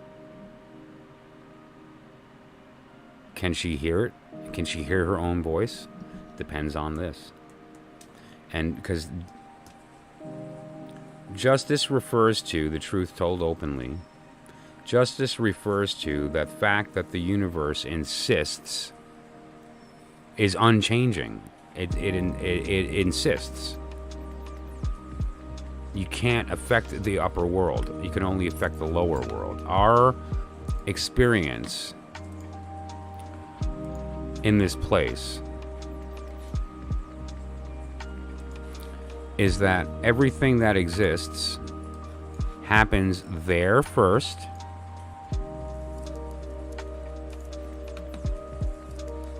trickles down,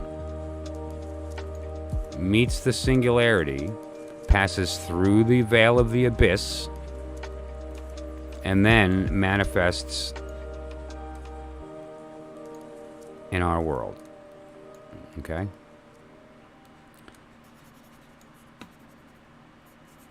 Now, the part that's interesting about this, in a very sort of yin-yang kind of way, is that we all know that's not how that happens, right? I spent a lot of time and energy explaining tonight that the cup is upside down in the higher world, pouring down the divine love that we receive on the bottom.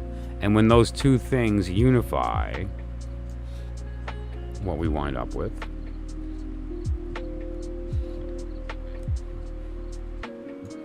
is the unification of both, or more appropriately, the one stroke, implying that that is constantly in motion. Pardon my mousing.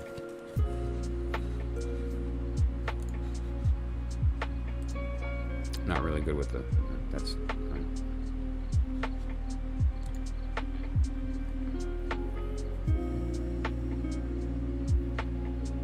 So that's the idea. What you're looking at, this symbol of the counter-rotating, it has a name. I'm very familiar with the name of that symbol for a very accidental reason. My last name is not my last name. The last name I have was given to me because my father wound up being adopted. His father passed away when he was very young. He has very little memory of his father. I never met my grandfather, obviously. He died before I was ever... My dad was a child. My grandmother remarried. And so my father was adopted, and he took the name of this man. And so I have his name. That's not my name. At least, like, my family line, my bloodline. I loved him like a grandfather, and I'm proud to carry it. Incidentally, completely coincidentally, just to be clear, completely coincidentally, the name means chariot. And the word for this symbol is the Merkaba. And the Merkaba is the chariot of the soul. And so I just always thought that was an interesting correlation when I discovered what the Merkaba was and what the idea was of this, the mathematics of the 1 turning into the 2, turning into the 3, turning into 3D with the 4, and that manifesting as 2 3Ds as that shape, right? And which, again, go to yesterday's stream and today's, and you'll see this entire body of knowledge is explained in one, in like a 3-hour, I don't know, I guess 3 hours or something like that. So just to clarify, what we're talking about here is that the divine insists, meaning that it's unchangeable. And through having the appropriate union of the divine and our mind, will help us through this transition. The Queen of Swords is the thing that's carrying us through the transition. Carrying us through. She's first. Carrying us through the transition from the Hermit into Justice. And the people that are overseeing that process, the managers that we have to answer to, are the 10 of Disc and the 2 of Sword. Hey man, did you do your work on the darkness? Because if you didn't, then you're going to be in a bad place right now, and you're going to be looking back, and the reflection's going to be like all the stuff I missed and all the pain I caused. Or if I don't and I do the work, this is a beautiful moment of looking back at all the great things that I built for my family, and that all those decisions I made, and that fun stuff, and all the pain and all the pleasure and all the fun of life. The beautiful myriad of experience. And then we have here injustice, the insistence that you adhere to the unchangeable, and we have no choice. The insistence is sort of a playful word, because it's really just the fact that we have no choice. It's unchangeable. It's like the unspeakable name of God. Has anybody heard of the term the unspeakable name of God? Why is it unspeakable? Because it's not a name. You're not supposed to speak it. It's not a word. It's a number.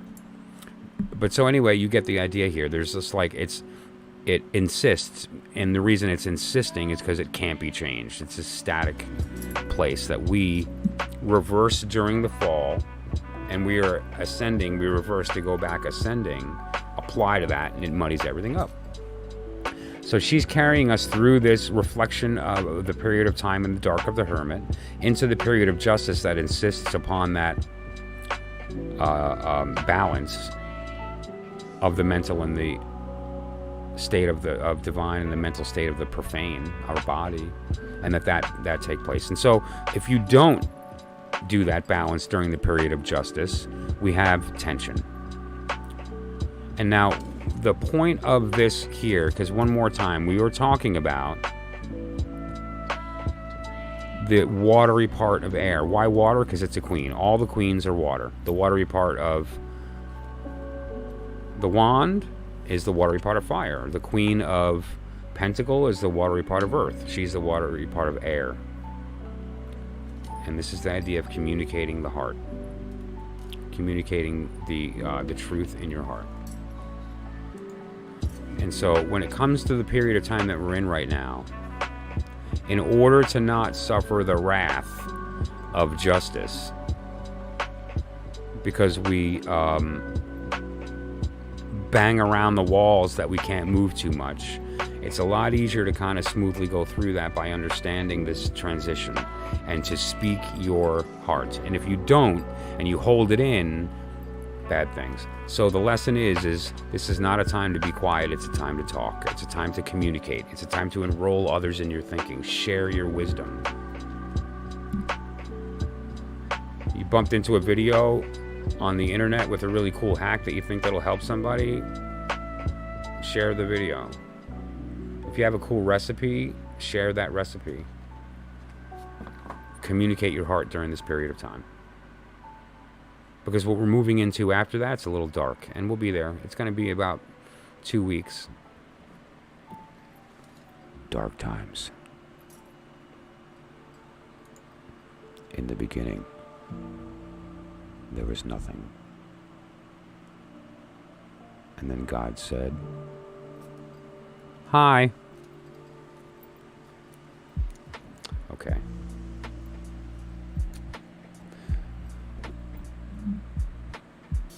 There you go. And there it is. Yes, and let's look at Luana's statement here. You can't change your past, but you can correct it by breaking the pattern. There's so much in that statement right there that's so true. Like, everything about that is good stuff. The past is written. I have said this over and over again in my life when talking to people from the position of the guide. Nothing is written but the past. If the future is open, is an opportunity, then, you know. And so that's true. However, you can rewrite the past. What? No. Yep. You were born before time. You are now residing at the end of time, waiting for yourself to catch up. So you know the beginning and the end of the story. Why? Because you lived it.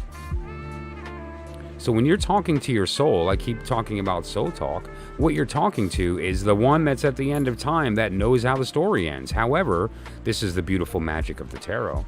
It's a book with 22 chapters, but infinite pages. And so even though we know the beginning and the end, and we're already at the end watching the story unfold, we get to participate in it at the same time.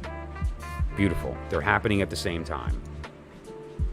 We're at the beginning and end of time. Everything that has happened, is happening, and will happen occurred at the same moment for you. You're seeing it all as one moment. You and God looking at it going, yeah, look what we did. We. Eve participated in that. God the Father, yes, created the universe, but he took all the credit when he only did half the work. And so what this is about breaking the pattern, is the idea of understanding that there is this position we can navigate through. There is this position we can, rather than bouncing around the walls and allowing ourselves to be affected by that, we can more run through it a little more smoothly by having this divine knowledge. Okay? So that's breaking the pattern. Stop bumping into the walls and pretending that they're not going to be there.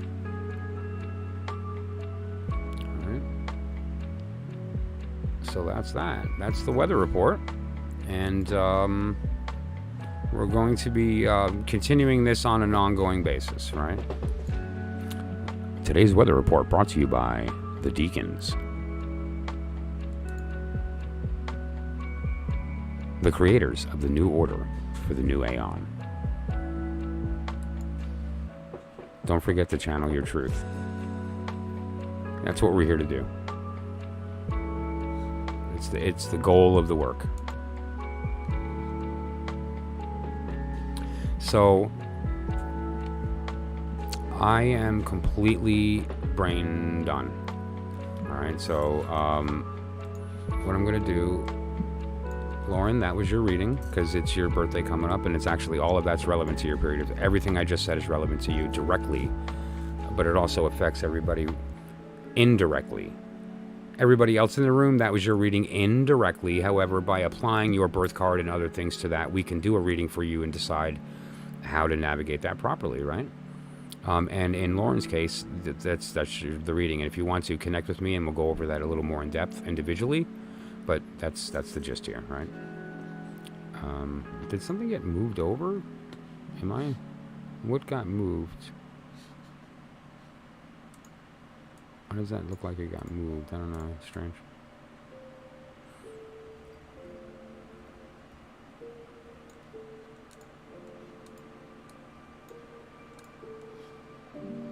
Okay. Yeah, no, you know what? The way that this works, it really just depends upon if time allows. Okay, Ruby? So for free readings, if the time allows and I get to them, I'm more than happy to do the readings. Today I was only able to get to a couple. And that's sometimes just the way that it works. Anybody can jump the line with as little as $1. And, you know, that would allow you to receive a personal reading, or $5 for a 3-card, 10 for a full spread. But yeah, so, but if you'd like, I'm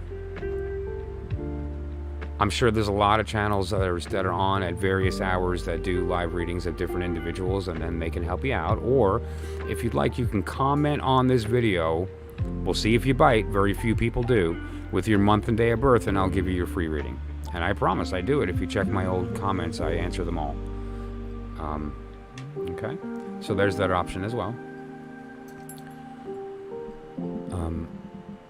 And I really appreciate everybody that came with me tonight. I'm going to end the evening with today's beautiful soul, and this is an important talk. I started the conversation yesterday,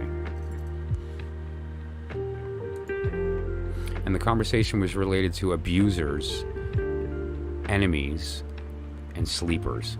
And these are the people in our lives that hurt us. They cause us harm. Whether it's intentional or unintentional, that's what happens. And so today I thought, as a way to kind of like tie that up, would be to talk about ways that we can, from the perspective of the abused, hated, and awake. Because I spoke yesterday about this kind of like really different idea of loving the abuser, recognizing the sameness of the people that are our enemies, and pitying the sleepers and trying the best that we can to help them to wake up, right? And it's not the idea of hating the abuser, but recognizing the fact that there is a higher self in that person that's hurting us that does not want that to happen, or at least similar to the idea of the lovers. They're fulfilling their role, and it seems like a bad thing when it's happening, but there's a reason, and that we should honor and respect that, at least from the soul perspective. Of course it hurts the body, and of course it injures our heart, but our soul doesn't have to suffer at the same time, because we can recognize that there was something there. And so the first thing I want to talk about is kind of the technique of doing that. And one of the ways that we're able to do that is to take this idea of the will and the body here. And we're going to do some shifting around. These two need to flip. Right? We talked about this before, and we're coming full circle. Here's the application of this knowledge.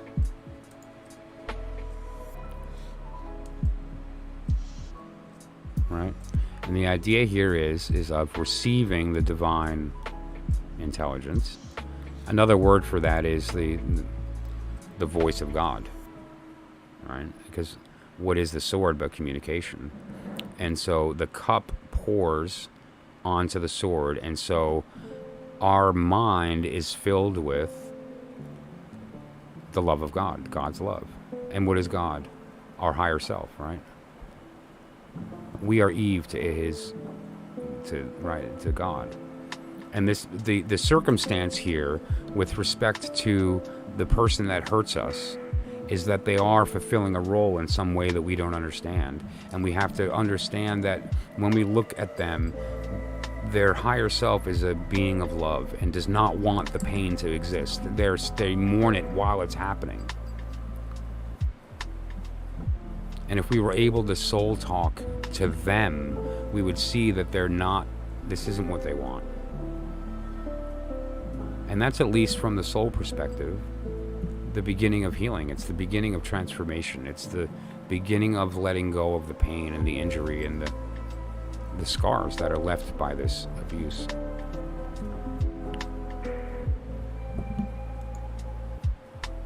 What is the devil but giving into the body? This is them not being able to hear the divine voice. They're too busy stuck in their physical world. Whether that's even mental illness or, various things. They were abused and it created a pattern of thinking. Either way, it's not who you are. You're not the devil. You are chained by it. And the chains are loose and can be taken off any time if we only realize that that power's there. And sometimes we can't, and we need help to remind us. And sometimes that's not enough. Like I talked about yesterday. If you get bit by a dog, you can tell the dog, oh, I understand that it's not your fault that you bit me. It's your human nature, or it's your animal nature, and my human understanding doesn't get that, and so I get it and I love you. And then pet him thinking you're not going to get bit. Of course you're going to get bit.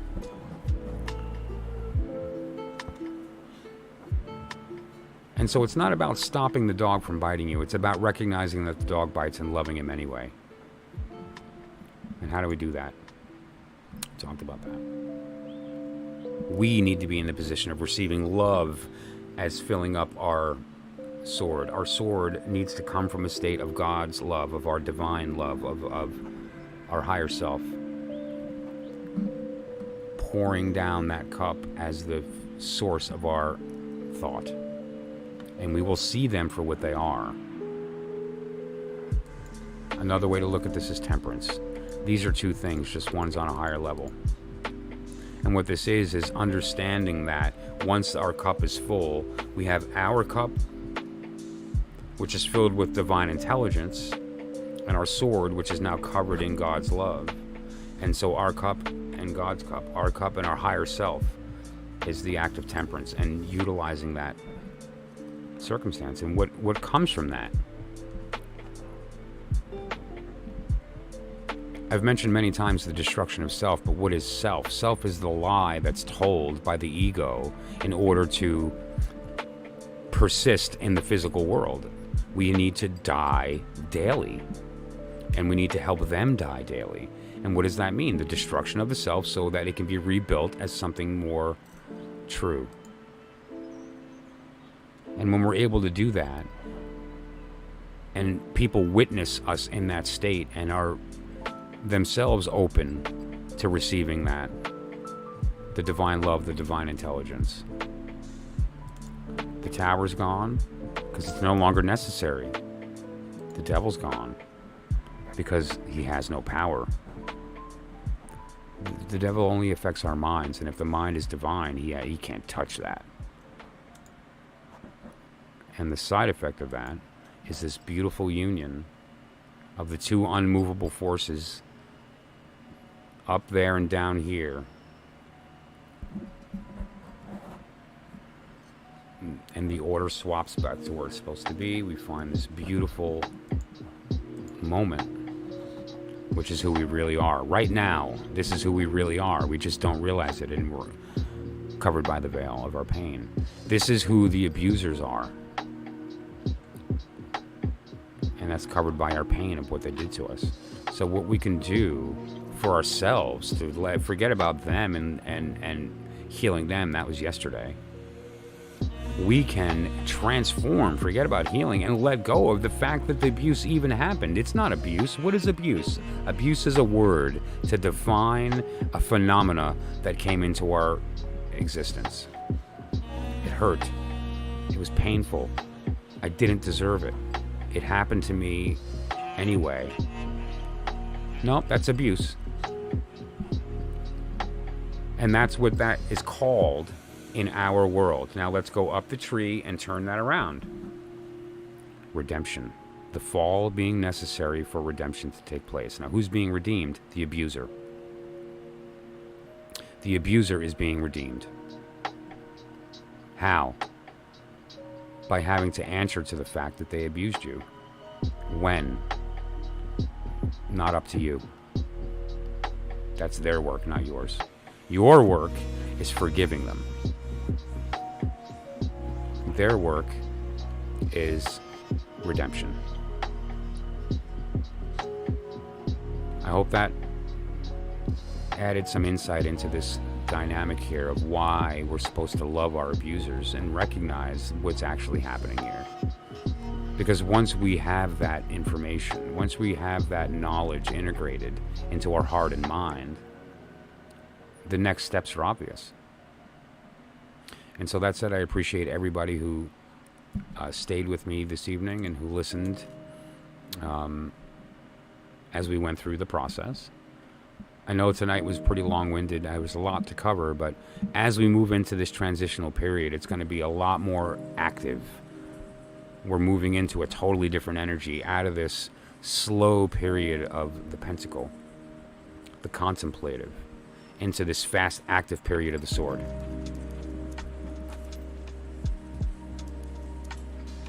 Thank you, Lauren. Thank you for hearing me.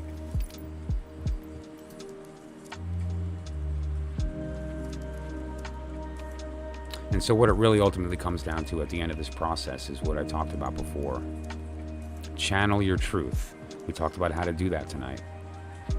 Understand the new order and what that means. The fact that we can't line up swords and swords and cups and think it's going to work. We have to then swap that so that the divine order and the profane order are in a position to receive the divine intelligence into our cup, and for our sword to be turned upside down and receive the divine love.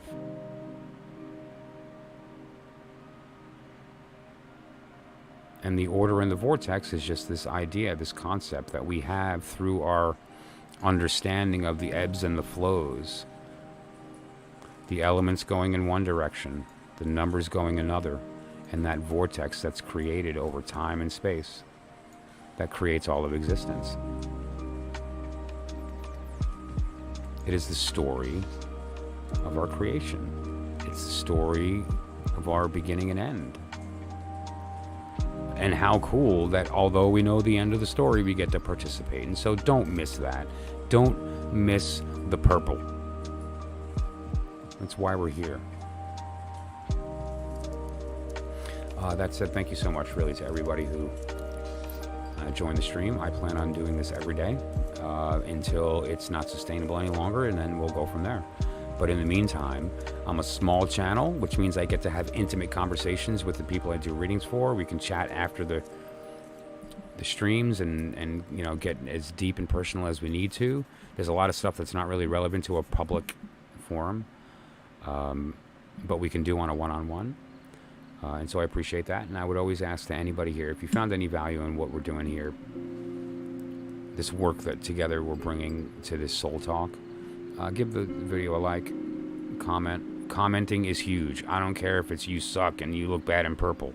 That comment would help. And so really it makes a big difference. You know, I am available for private readings or readings here as well on the stream. And now I'm going to be sending out the incense tomorrow. So Sarifa, Lauren, and a couple other people that are on that list, the incense will be coming. And to anybody else, any donation for any reason of $10 or more, you want to buy me a cup of coffee and throw me $10, I appreciate it. You'll get free incense or a reading. And finally, if the reading is gifted, meaning you pay for it and give it to somebody else so they can know their truth, speak to their soul, half price. How great. And it gives you the advantage to just game that system. You and a buddy get together, each buy each other a reading. You both get your reading for $5. Can't beat it. 2 readings, $10. Come on, with somebody that is really devoted to the work and making sure that I find that truth. That's a deal. That said, if you're interested in any of that, in the comments is a link to the Spotlight deck for today, which is the Tarot Ceremonial Magic. I do not earn a commission on that. It's just going directly to the store that produces it and distributes it per a contract with Lon. And Lon and Constance's website is down there as well. There's also a link to the intake form for the Incense. So Lauren, I don't know what address to send the incense to. Use that form. It's private. It's locked up. 64-bit encryption. It's safe. You're good. Just, where should I send it? Okay. So Lauren, please go to that form and help me out. Let me know where to send it. There's also a link down there if you'd like to book a reading, a private reading. Okay. Otherwise, thank you everybody for joining me. I appreciate it. Anytime we can get to the heart of what we're trying to accomplish here, that's what we should be looking to do. And so, channel your truth. Represent yourself and the authenticity of who you are through the interplay of not only the circumstance that you see yourself in, but your true self. And when you do that, you have the momentum of the universe behind you and you can't fail. So thank you so much, and I'll see everybody tomorrow. Have a great night.